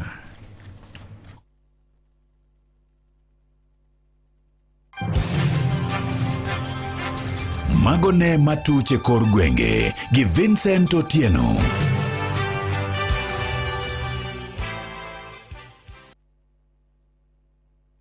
Kambi mar keyo pi gi minyaga maong'ere kaka Nairobi City Water and Sewerage Company dhi nyime gi ng'ado pi e chenro mageto jogo moserem chudo. Iparo ne customers mondo we kwalo pi, tamo jotij Nairobi City Water and Sewerage Company neno mita mar pi to kod wilo kata tudo dundu mar pi e tok chik. Mondo kik ng'adni pi, neni ichulo gope duto mag pi ma in go e wang' sa. Par ni ibiro mana duokni pi ka isechulo gope duto mag pi ma in go. Ng'ata ma ibiro yudi ka otudo pi e tok chik tibiro kawne okang'. Tim mana chudo mari yo mopuodhi ne Nairobi City Water and Sewerage Company kitiyo gi M-Pesa Paybill 444400 bad bengi moyiedhi kaachiel to kod kuonde moyiedhi mag chudo. Onge customers kata riwruoge ma ibiro we moko kawnegi okang' ponono ni ok gichude wang' sa. Ne mathuth *260#. Wati kanyakla mondo wabed gi pi maber e boma ma Nairobi. Nairobi City Water and Sewerage Company, managing water for life. Ma en lendo moyedhi e Radio Ramogi. En mano maneno jongo we, monda mitimo. Yudo jatelo tek madeo ngima deye. Boyd Weri osekonyo deye mathoth kar chung'o bura ma Kasipul. Nyathina osekalo sani ni e university to mana en. Ago erokamano mathoth kendo amor mang'eny. Deye duto ma Kasipul orwako telo mar Boyd Weri kendo gisingo mar yiere kaka mjumbe ma Kasipul. Nyinga kon Slata Diambo. Wakwayo ni minwa uru Boyd Weri kura. Tarik 27 dwe mar 11 higani deye ma Kasipul oramo ni Boyd Weri kende ema koro giyiero kaka mjumbe margi manyien. Kuwiye mina Boyd Weri ang'o kura. Nyinga Magdalena Yui akwayo mina uru nyakwara ni kura mondo mi okonywa wan kama tek waleo kaka deye moti. Nyinga Teresa Uma kora kwayo ni mina Boyd Weri kura. Enang'o maneno chongo were motametimo. Manene lendo moyiedhi moa kuom johala mamoko kendo oonge tudruok moro amora gi Radio Ramogi. Kakute kaka tuta, thrips kod whiteflies omako chambi, tiekgi kitiyo gi yath mar Ampligo co-oxygenta. En gi teko mang'eny kendo nego gund kute mathoth komiyi keyo mabup. Ampligo chiwo arita makare kendo miyi keyo mabup. Chagua Syngenta, chagua uhakikisho, usibahatishe. Mana kamano nyakwara mogi dakika 17 kaendi tok saa 3 mar okinyi. Nairobi City Water and Sewerage Company pod medo paro ni kanyo endo ni mondo kik ng'adni pi mabende gin chenro magidhiyo godo nyime mar ng'ado pi ne jogo eko ma osebedo kaka jok ma tama ma samoro tinde hepa weche mag chudo mag bills mag pi. Koro kadiponi intiere koda gope mag pi e county ni endi ma Nairobi koda alwora mare, tim mana mapiyo kapok otimni gino mar ng'eto no endo. Ok ber ka samoro ibedo ng'at nendo ma iluokori mana ka jirani kata kech ng'eni Nairobi kabe onge koda aora moro madang' idhiye. Tafadhali tim mana endo mar mondo mibed makare mondo ibed kata mana gi pi maler minyalo modho itimo godo gigeni mopogore. Kasto kik ibed ng'at nendo matamo kata mana staff mag Nairobi City Water gendi neno kama mita nitiere siko kiepo. Koro in gi thuolo matimo mana kokalo kanyo M-Pesa paybill ma en 4444 mano 444400 kata inyalo dhi mondo ichul konde ma oketi moyangi ma itime maendi. Ote mokelni koda Nairobi City Water and Sewerage Company. Sawa. Machiegni era Ramogi Baraza. Kuom twak mageri e yor siasa, ngima, pur, alwora kod weche mapiny orugo. Ramogi Baraza. Mana kamano nyakwara mogi bo dakika 10 kende gie sani kata motin 10 adani mondo mi watiek chenro ni endi to mana kaka moko kuom ote kata simbe magi madwani gona sani ka in gi giminyalo penjo wendo na Odhiambo Ramogi mabende en jalonyi weche go kumaga yor yuto kata uchumi ma osegogo mbaka mathoth ahinya. Oselero tie gik mathoth ahinya kendo oseyango ni gik ma samoro ne okwang'eyo. Koro mana mapiyo nono nyakwara mogi abro somo ote tabro mako bende nyaka simo. Okay?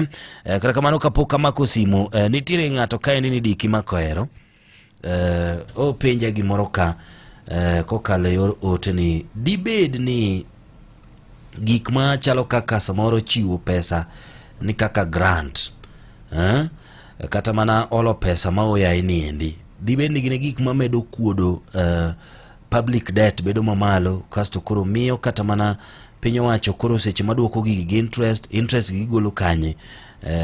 Tapani maendi gima nitemo lero kanyo momakore koda weche go komag samoro kichiwo grant ng'ato dhi otimo go the right thing to seche mochulo tax nitiyo go duoko pesa cha mano donge kana winji tenani pesa cha sirikal kawe to kete uchumi to kano tiyo mabere uchumi ka monyuolre to oduogo in form of tax koro tax ni ema sirikal ditiyogo mar mondo odhi ochul kumanyo kawe hola koro oko affect marach.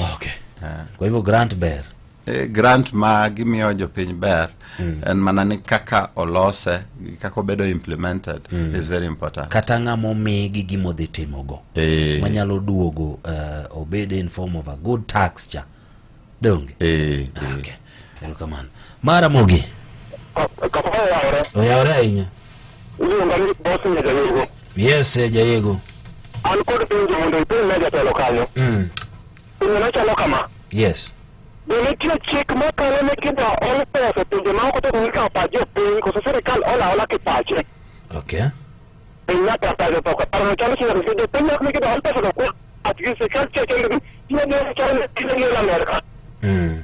Ina ne sa ko pinga to ko to ne chik ne tiene ko ko Okawinji unwane. Okay, sawa. Pana winjo penjo na mokuongo. Mara Mogi. Halo na Mogi. Halo, Kafaya yawre. Oyawre enya? Ichio nade. Achio mabaya. Na mimo kamina. Amimo kamino mochigni. Yes, Kafaya ane ke mokuongo mosna jalony. Kafaya gima chanda. Yeah. Ni aparo ni gimiyo weche mag desk gi podok pidi kodwa maber. Number 1, chek wacho ni go timo the audit of public debts. Kata mana odi kama mwacho ni yas ni ngalo fachiela dadi chulo go wi moro ka. Gimi kuogo peje kata ka pesa itini yen go wi mane. Audit of public debts mokuongo serikal ok dwa timo. Number 2, owi moro amora mikao. Yes. Chek wacho ni nyaka kale gi parliament. To Kenya ka waneno ka gowi ma serikal kao exceed ma parliament mondo gikaw. Wach machiele wach debts mag Kenya gi. Kata chumi mar Kenya. Serikal ok tigi yo awinjo ka jalony wacho maber ni grants bero kadagi. To ere kaka serikal dwa chiwo grant mondo kijende odhi ochak godo business. Yet jo SME matimo business ok giloso conducive environment. Businesses man tie to. Why can't they put conducive environment? Mondo ohala man tie odongre to ndik youth gi. Moloyo chako ohala matindo to man tie to to. Mogik. Yes. Mondo wabed gi uchumi maber e Kenya ka. Nyaka walok system, government nyaka lock system, especially the state house nyaka lock system kaka gidwa tiyo gi pesa. We cannot run a country based on handouts. Wachir kembe. Kembe gi kuchir to pesa disacculate. It is sad since the government man in place tani donji. The number of kembe musi chir kata madi mbele.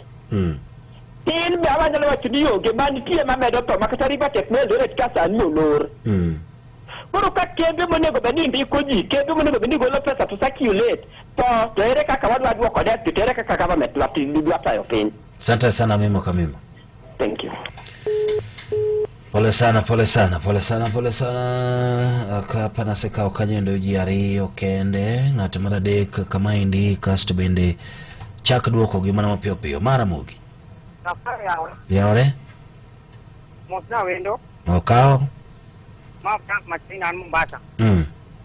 Adiri mantiere mandu Kafaya onge piny manyalo dongore ka onge gowi. Gimonego wang'i maduong' ni en gowi ni ole. Ang'o motim kode, gimotim kode be nitiere gima nyalo kelo ne jopiny. Okay. Omiyo gowi to ok rach ka sirikal nyalo olo gowi ka nitie chandruok nikech choko marwa kaka jo Kenya. Ok anyal dongo go piny wawegi. Be in gi penjo moro? Momi winjo ka wacho ni kama. Penjo. Najalonyo ni ya. Sirikal ko olo gowi.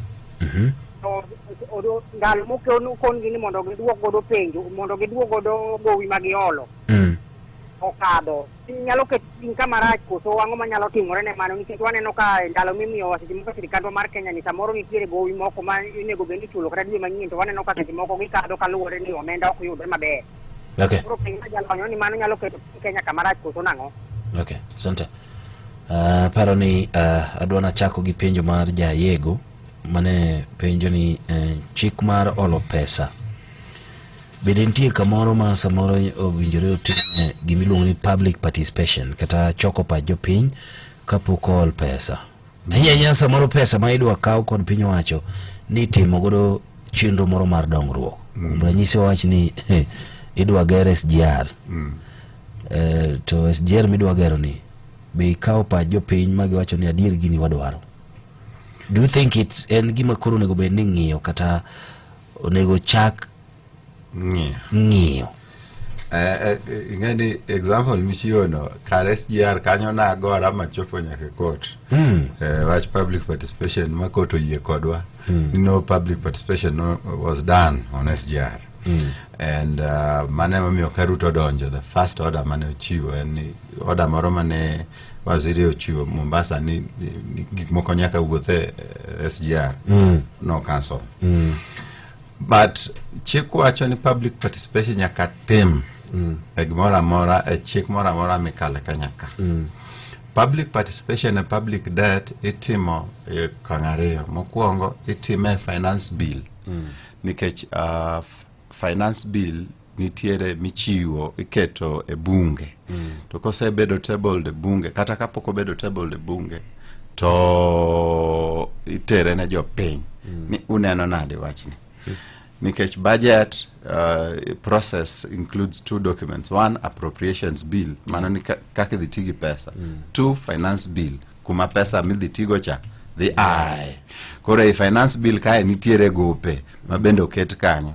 Koro ema public participation itimo mondo iwach ni idwaro ni kawgo wigo kata kikaw. Mara ariyo wan gi gimino debt policy.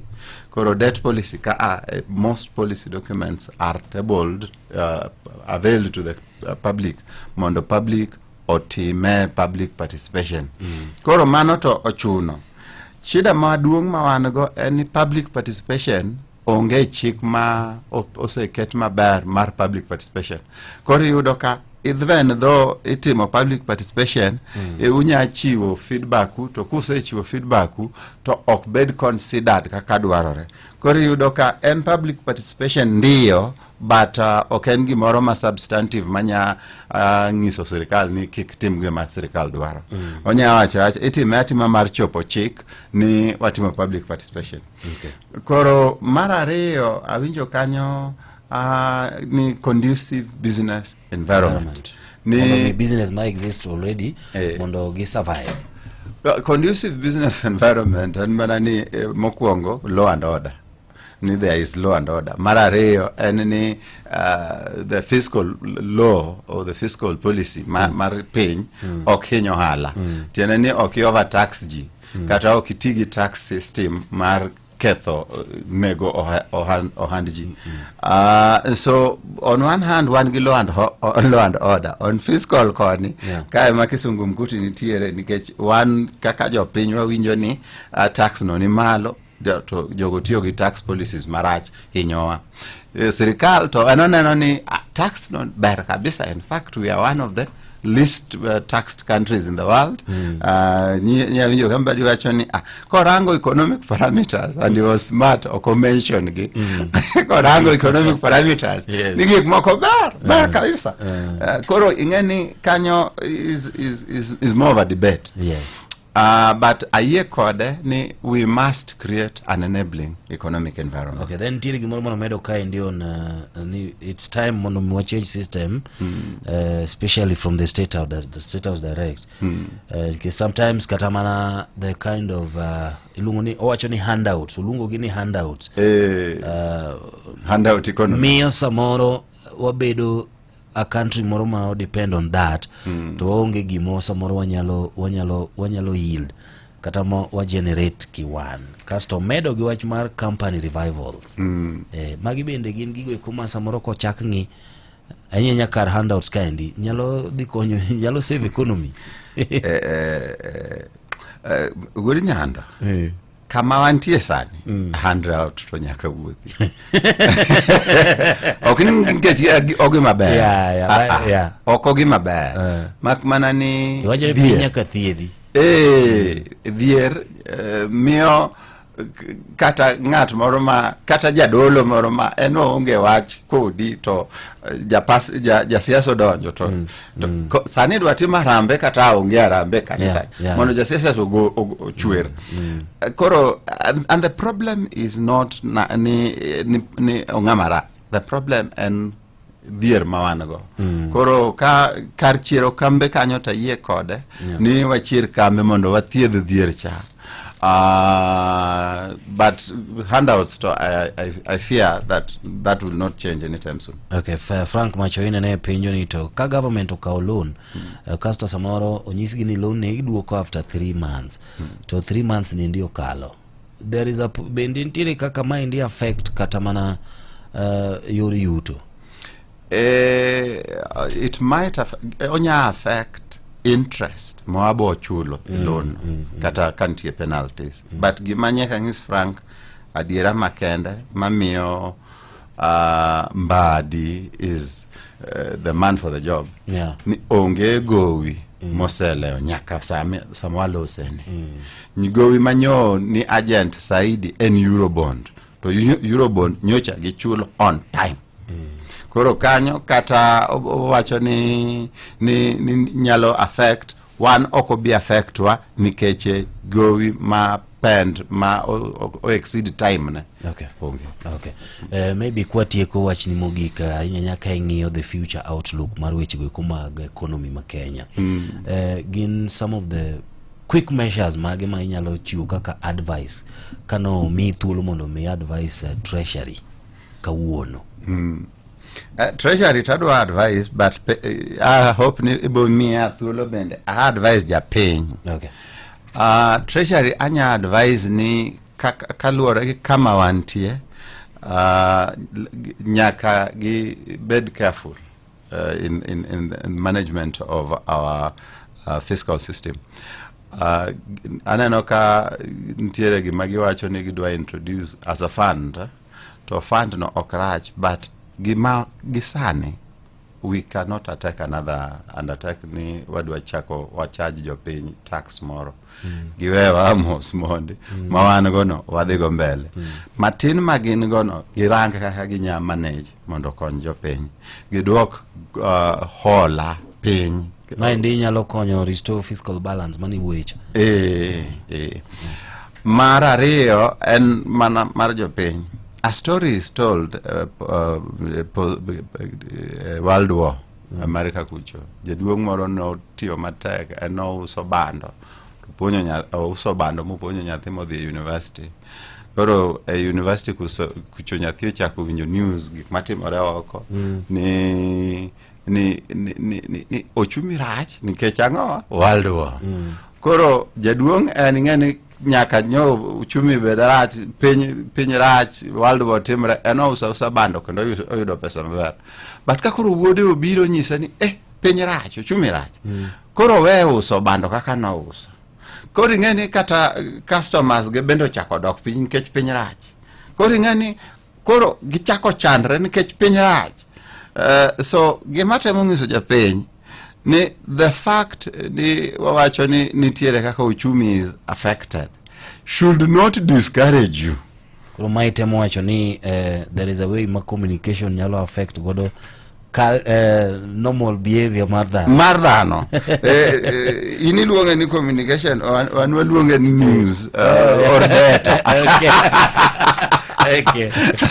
Koro ng'eni qualitative data mwagolo kae ni nyamiyo japiny wacho ni to mae kara koro kikati matek kika pur nikech uchumi mana kama onge tiende wan gi hola mane gi matemoga discourage japiny ni kata obedo no chumi rach mandasi cha usa pur manyi puro cha pura Nyasaye bende okwe joge apani podibo sudo mbele wach book ma wago kani ber mi wi yaure but kiko discourage from gimitimo erokamano inya Odhiambo Ramogi kuom hero Ramogi kendo biro seche sasa modwari erokamano inya ne jogo ekoma bende ne okete radio Ramogi chenro mar Ramogi Baraza apane gikanye mabendo kuro wakawe godo giko aneno kanyo ote mathoth ahinya machalo kata mana kaka advice from joma chalo kaka engineer Lazaro Kanyambok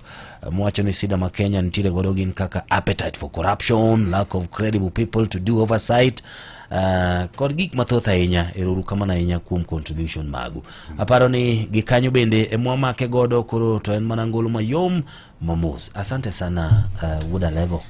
Asante sana Nyando. Kusatio gi accent maraj. Agonyo.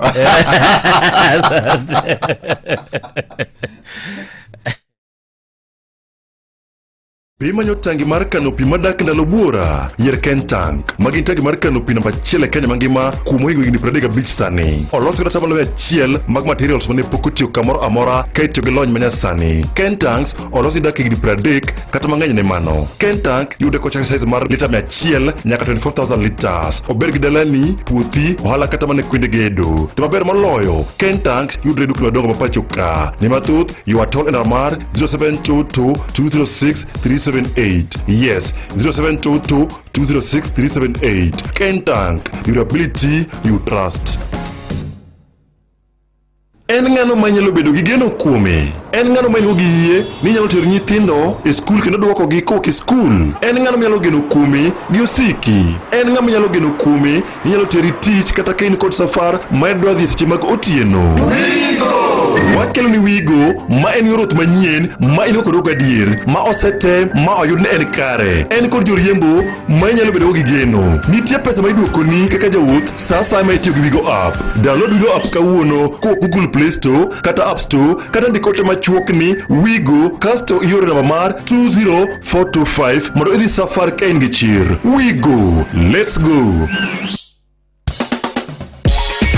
View sasa kini tuko mbayo mag dramas mapacho ka tuke malombo ji blockbusters telenovela e dhok ma iniwono ema iwinjo. Gie sani inyalo bedo jaloch maduong' gi ji pange na View sasa. Wan kod 50k milojo maka juma, nus milion milojo ke dwe kod grand prize ma 2 million miloyo. Donja View sasa ni tikod paybill number 724177. Kitambo di mari masimu ka account number kaito kisling pra beach mondo chakre tuke kod points pra ochil mondo kiti thulo ber mar bedo jaloch. Kaka bedo donja View sasa e ka thuolo mari mabir jaloch bende medore. Opwodho kod BCLB license number 0000276. Arfete Tukuzu. Tielo mogik era mogi kogwen. Professeur Joseph Yav Kachung. Yongo gingolo mayom tungol. Kipindi cha lala salama. En Throwback Thursday TBT. Bas rojo ka iluongo ni Halima Ndeti kwero kanyo endo jeri moro gi age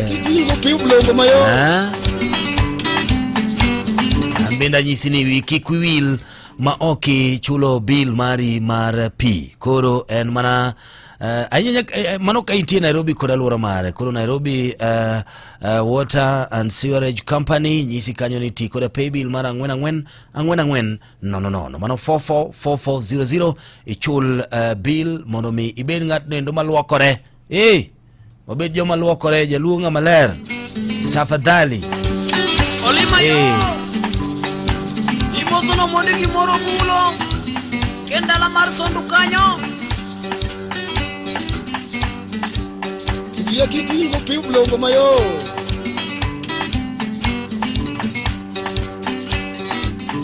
ologi mudaro lango jabako mesongo kato nindo ne kapera ni silwal ten sanindo ro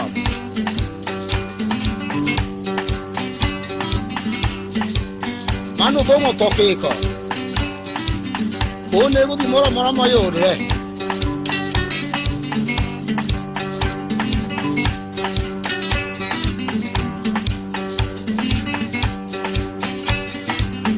achogi ogecha gosunda sanye misongo ogecha nana matiyo ngado nengo nyombo tinde kidwa nyombo to kisema ngabianga chieli kibole kenyo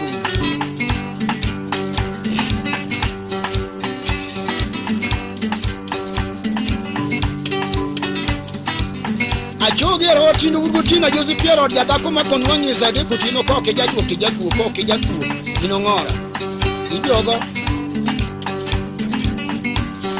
Iwinjo Ramogi Radio. Wan godolo war girosa ng'at mokendo nyako moko somo. Ng'ano nwang'o ring dhiang' motho. Beno, en ni ebel go duma gi marieba.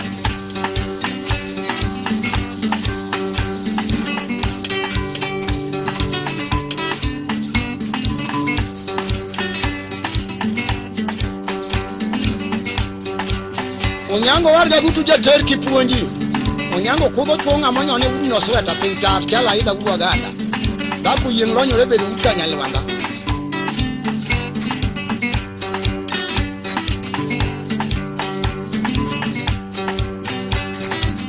Wangu magbo kongo visa kwa kamera dako mabadi yuru na kikwecho richo. Adola gudo witeta konde kama kiyingo maracho ngato kimemi.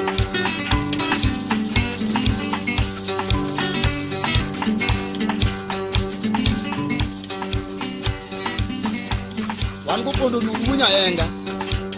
Achugi uma eli nyakwanya poto, uma buda kede nya. Uma kanyara wela, owardi wasonga. Iya kikwini ko tibu buda kop tinda mor matek, tongwecho.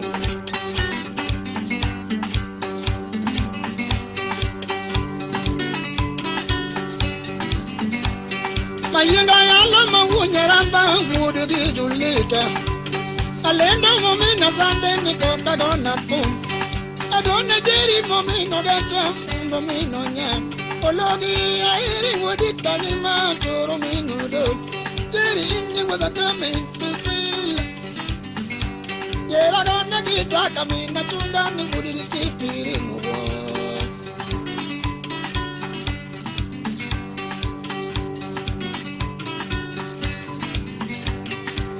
Mandete mawunyaramba nikati ngogeta Iluengo momina tande kokati ngoge Umange nina gochonya kaibunda Diki nina gochonya kaibunda Newati usotu pemo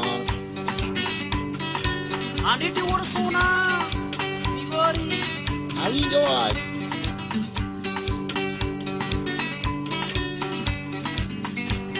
Olagala ati kamara kupunge no funi Olazo tatama kupunge no funi Jeri ndigi loso timo karende kupunge no de Jeri ndigi loso timo dodi kupunge no nyango Arago mina tunga kuri wila tini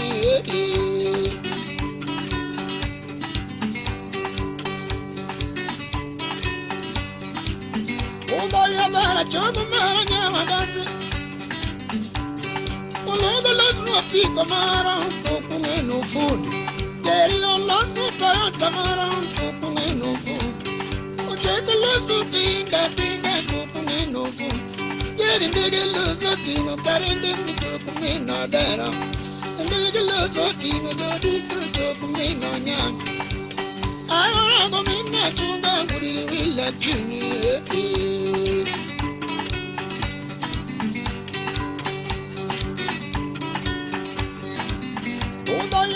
Chobu mara nyawa dasi nyapsi nyomoro Anyango nyari joma dunga nyari yakachu Uro monna ngai motu na lwagi gini nyulani Iki monna ngai motu na lwagi gini nyulani Taku chala nyango nya joma dunga nyari nyomoro Anyango manyawa dasi ni mara gone tu Egi moro tuji Enango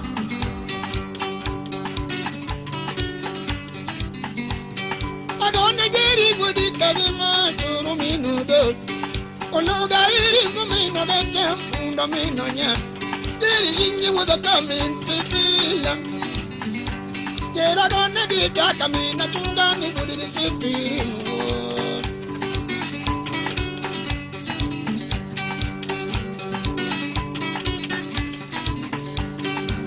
Mandete mawunyaramba nikati ngogeta Ilungo momina sande kokati ngoge Ubange nene wagochonya kaibunda Iki nene wagochonya kaibunda Newaze usafi Wewe Lungono li mandete Irukanyo jiri mologi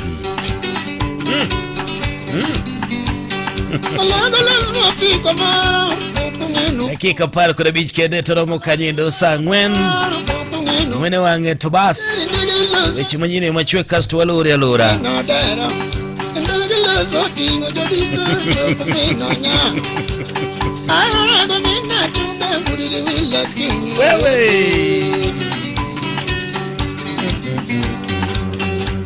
Chingri akuja kukisero kama na inya Oworo wach maro lima ndeti Dako ndiga Adonya joma lunga nyari yakachut Oro mon mangai mutu Nalagi ni nyulani Iti mon mangai mutu Nalagi ni nyulani Aku jala nyango manya Wagazi ni nyapi nyomoro Anyango nyego kigoto mara wene tum Correct kabisa Vinjanema Iluni www.katonja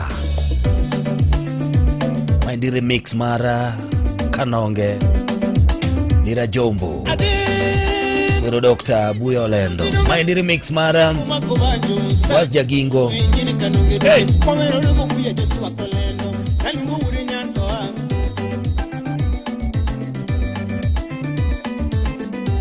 Iwinjo Ramogi Radio.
mando kudi mina beni da wiki mando kongo yani wa da wiki zero ni tudoro chima bambi chweba tudoro chima bambi chweba dinari ngo ginsubaru dinari ngo ginsubaru dinari ngo ngia dinari ngo ngia dinari ngo girenjiro dinari ngo girenjiro dinari ngo gimasidis dinari ngo gimasidis dinari ngo gibis dinari ngo gibis dinari ngo girenjiro dinari ngo gilandropa kata nikabonyo kusiriambo amam nikabonyo riambo amam sakiso siparingo gindeke sakiso siparingo Kanyo Safi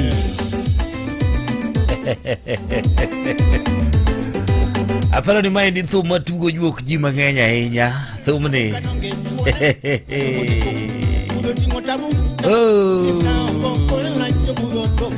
do dakika boro kende toromo kanyo endo saa 4 awacho ni kanyo endo ni kao kinde ni mar mondo mi chul gope madwarore go eko mag Nairobi City Water and Sewerage Company mar mondo mi ibed ng'at no endo magudi ma ok ringi ng'eni nitie jok moko ma chuni ni nyaka tong'wech ka ineno ka jogowi biro koro en gino endo makare ka wachulo water bills mar mondo mi iyud pi maler iyud services maler ka kidwaro to biro bedo makare kodi kinde duto nyakwara mogi koro iwacho ni pay bill ma inyalo tiyo godo kanyo en 4444 no mano 4400 Nairobi City Water and Sewerage Company dhi mbele koda ng'ado pi ne jogo eko ma pok otieko chudo makamago koro onge ng'ata ma we oko Nairobi koda alwora mare nyawacho kanyo endo ni kik ibed ng'atno endo ma siko mana gi perfume ng'ato nodwa nega jodalawa kare samoro wadonje ga wang'u no kang'eyo nitie joma dier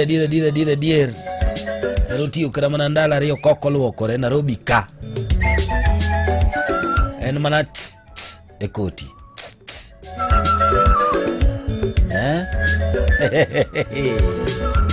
tekno luoko wang'e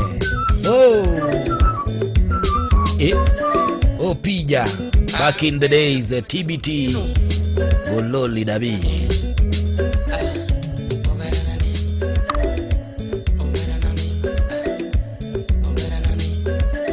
Urauma Salimia bin guru kanya amana jawa waru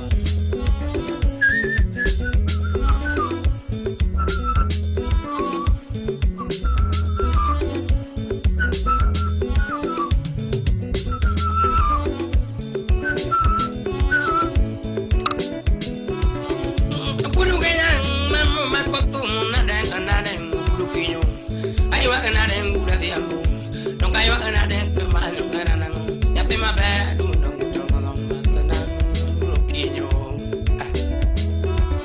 guru kanya dengo kama ya ba ya tingi karo koma kutu nyara ba du ngolenga wayang na denga na de guru diambo kama ya la na dengo kinyo guru diambo na timina de tongo basana ya tema ba Kiwero lady mano machunya rarong debina obera na di debina ngeno lera a debina shipchunya debina takelo kananga debina wangedongolera wangedongo kwaro wangedongolera nani kulole nani kulole nani takeno lera nani a debina shipoda Debina musichunya Debina tageno kanana ne pangana ngole Tapi moromo bayogo Moromo butogo Tapi moromo bayogo Tapi noromo tiru dalam Ukenya turua Moromo tiru dalam Ukenya turua Emano nyakat kabodo Apapun ditikanyo Yo nyakacho nyolo nyako Nyakacho nyolo nyako Kanejo nyakacho nyolo nyako ubijoyo Nyakacho nyolo nyako Nyakacho nyolo nyako Nyakacho nyolo window ubijoyo Avenue Mano binu sip number beti e nyathi aero nyathi gimili kume umitna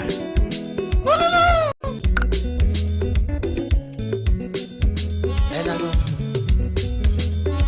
yadunde gudu genyang koma kotum kotinyara bandu koma kowayang chinga degna deng adudolarani adebena sipoda adebena sichunya adebena nyate mamanyo tomolola usipina manyako waywane wayang abanyanane usipina manyako na ywane to madundu mutamolong overanane bimak badang igura diambo bimak badang nyate mabe yukinyo ngedongole wange dongo kwaru gololo gololina ani gololina pija gololina ani gololina tayar kana gololina sipchuya gololina sipoda nabanyana ne wange dongole yafe moro mubayo oromo sungolera yafe oromo sungolera oromo tiro dala kanya puwa udah uma oromo bayo yafe oromo sungolera ani gololina bimakpada gololina sipchuya gololina takeno kananganane usipnang bimakpada lerana yafe oromo bayo yafe oromo sungolera nane oromo sungolera overana oromo sungolera nane kajorewa abanyanane nigura diambo bimakpada tongolo basana ndunga kenolera chu Come.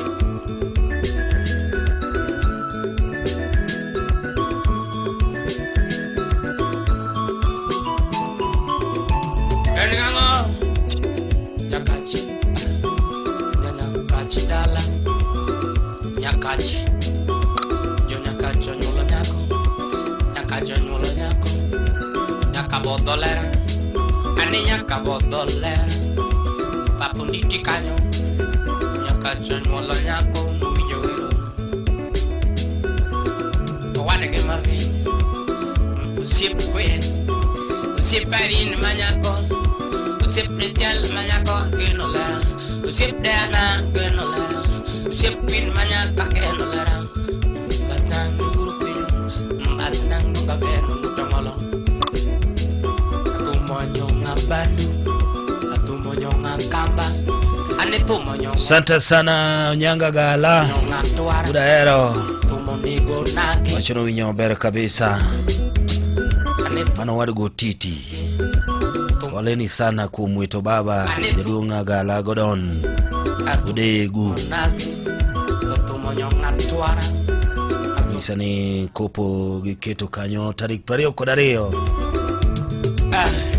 Sawa Poleni sana Musna utiti rafiki wa karibu Ukamale Nyamoses kwaga Wuduriri Uluoj kwaga Wuduriri Asante sana Caster Ntire Jamamoro kai ndimo sebu dona Lungu ni wachara na neno kanyo uteni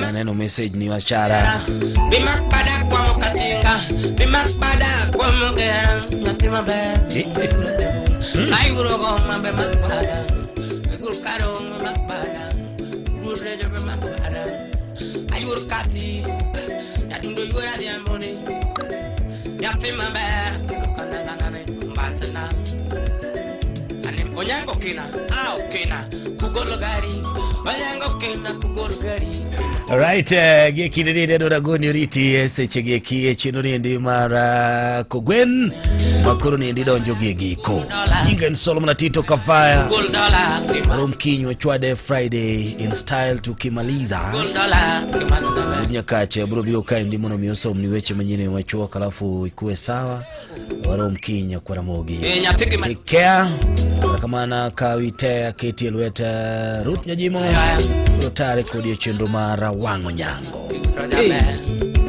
Ngingega kaka Ruth Ngega Seto TBT Ngulumag TBT Kete manaka Rimosonat Tausi, a Polycarp made in China.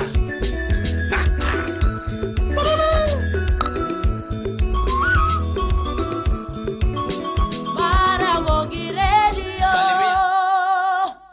Radio Ramogi, Karchun Jaluo. Weche manyien eyo machuok elak sechegi.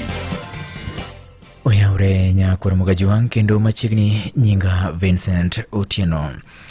Kwana jogo manowito ngimagi masira mar mane osienyore manotimore e gweng' ma iluongo ni Chesangoch, Maiduguri County, Melgeo Marakwet, ochopo ji 35 ma en bang' yudo ringre machielo achiel e chuodho kama bende masirano notimore. Komanda mar obila moko e gwenge ma kono, Zablon Okoyo, noyango wach ni kaolero ni chenro mar manyo ringre joma moko manyalo bedo ni pod nie ilo e obedo kod ng'ikruok kolure kod koth mapek mosebedo ka dhi nyime gi chwe e gwenge ma kono. Komachielo en ni oganda ma udak e kaunti ma Mombasa ywak mokalo kolure kod wach midhiero mar nok mar pi masani koro monjo gwenge ma kono. Gino bende koro chunogi mondo mi ginyiew gik ma ochuno ma gitiyo godo kinde duto e nengo man malo. Kata kamano, piny owacho mar kaunti ma Mombasa oseketo kenge makare mar neno ni koro chandruogno otieki chuth, kama bende okwa oganda owuok e kaunti no mondo mi obed mana kod horuok. Anyuola moro mar jalup ruoth ma bende ne onegi e gweng' ma Kuria koro dwaro ratiro mar wuodgino. Manyo gi wache kino bende nyogi lose baraza manyo bage gwenge ma Kuria East Sub County e kaunti wa Migori, kama bende nyogi wacho ni pok gineno ka nitiere nonro mora mora malongo ma obila osechako timo nyaka ne neg wuodgino ma nyinge David Muita dwe mar 8 mar higani. Giko weche manyien e yo machuok nyakora Mogi tudri kod nyakalo ni kang'o romo sa 7 mar biro yudo weche manyien adimba. Kokamano sa 5 gi sa 6 weche manyien e yo machuok. Nyinga Vincent Otieno. Mago ne weche manyien e yo machuok e Radio Ramogi. Ramogi Radio, Radio Ramogi, Karchun Jaluo. Wango nyango, Giruth Nyajin, kakitiyo bende kakiyuto. Titi matek kelo keo. Wango nyango, Giruth Nyajin.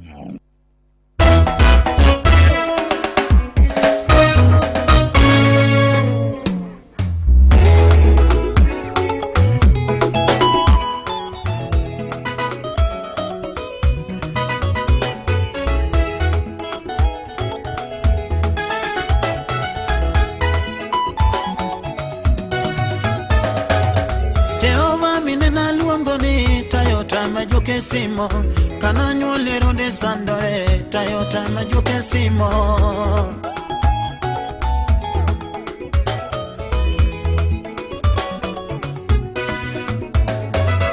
aduke makawono gi Jehova oloyo gibura Samia lendu totingo badgi Jehova oloyo gite.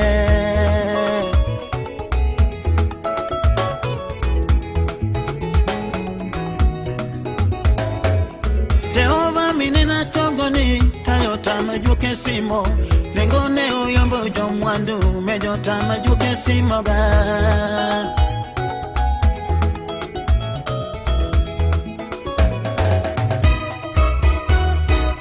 Jomwandu kawono ringo Kaginye umana geche Nengo taya ni uyombo gi Taya weya dhialiwa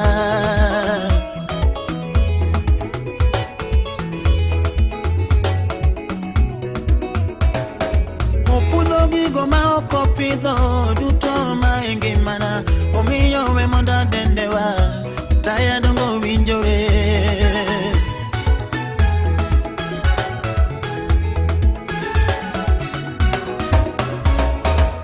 anyuola nyalo chayi kagiloso kumya inya karata ya podiloso yi dongi biro makodhogi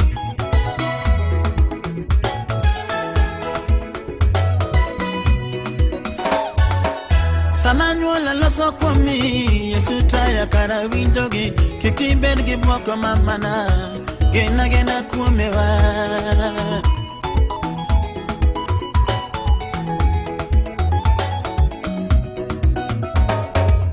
Winye mai palo pako nyinge Hane benda biro alaro kod gi pako nyingo Bwana emochweyowa.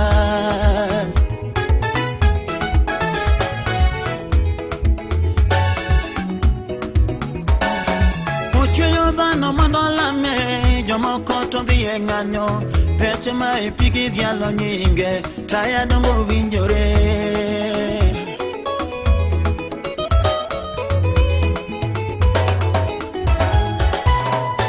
Otimo nang'o machalo kama Zachua Darambo sale moromo chunya Taya lieny mejonwayo Paulo meda mapoko bondowe Zachua Taya lienye mundo tajuko ringo te Taya lieny mejonwayo Opara yubuka tuchoronoge Zachua Nena wayo mano bukone mwandune Taya lieny mejonwayo Hewa ligigeno no timo no Zachua Kata mwandumu moto Yesu duokono wa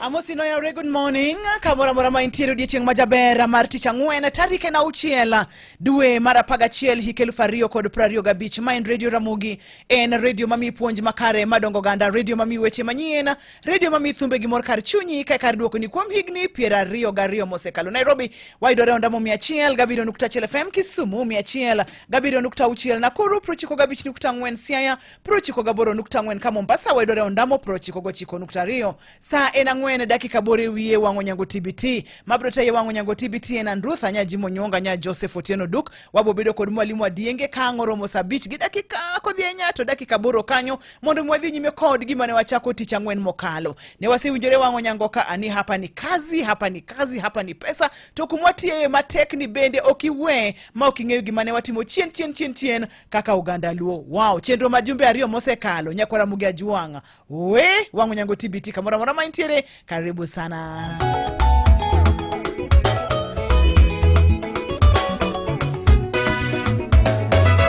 Aduoke makawuono gi Jehova oloyo gi bura, Samia ne duto ting'o badgi, Jehova oloyo gi te.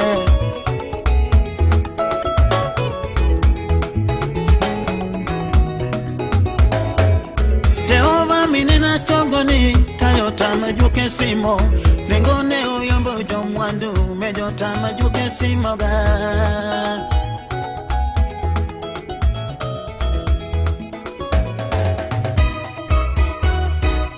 Jomwandu kawano ringo, kaginye umana geche, nengo taya ni uyombo gi, taya weya dhialiwa.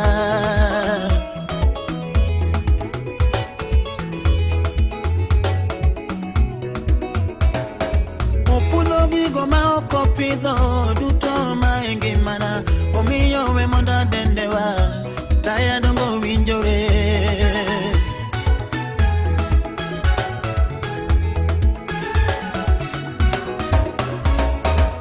Anyuola nyalo chayi kagiloso kumi ahinya, karata ya podi loso yi, dongi biro mako dhogi.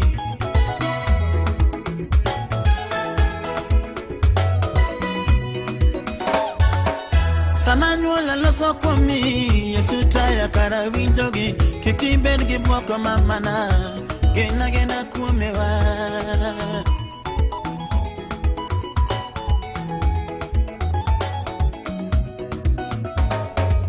Winyi mai palo pako nyinge, ane benda biro, alaro kod gi pako nyingo Bwana emochweyowa.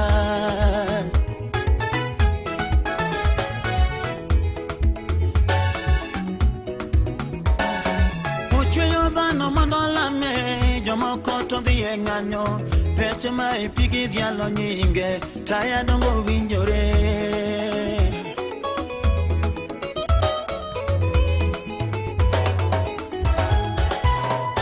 Otimo nang'o machalo kama Zachua Darambo sale moromo chunya Taya lieny mejonwayo Paulo meda mapoko bondowe Zachua Taya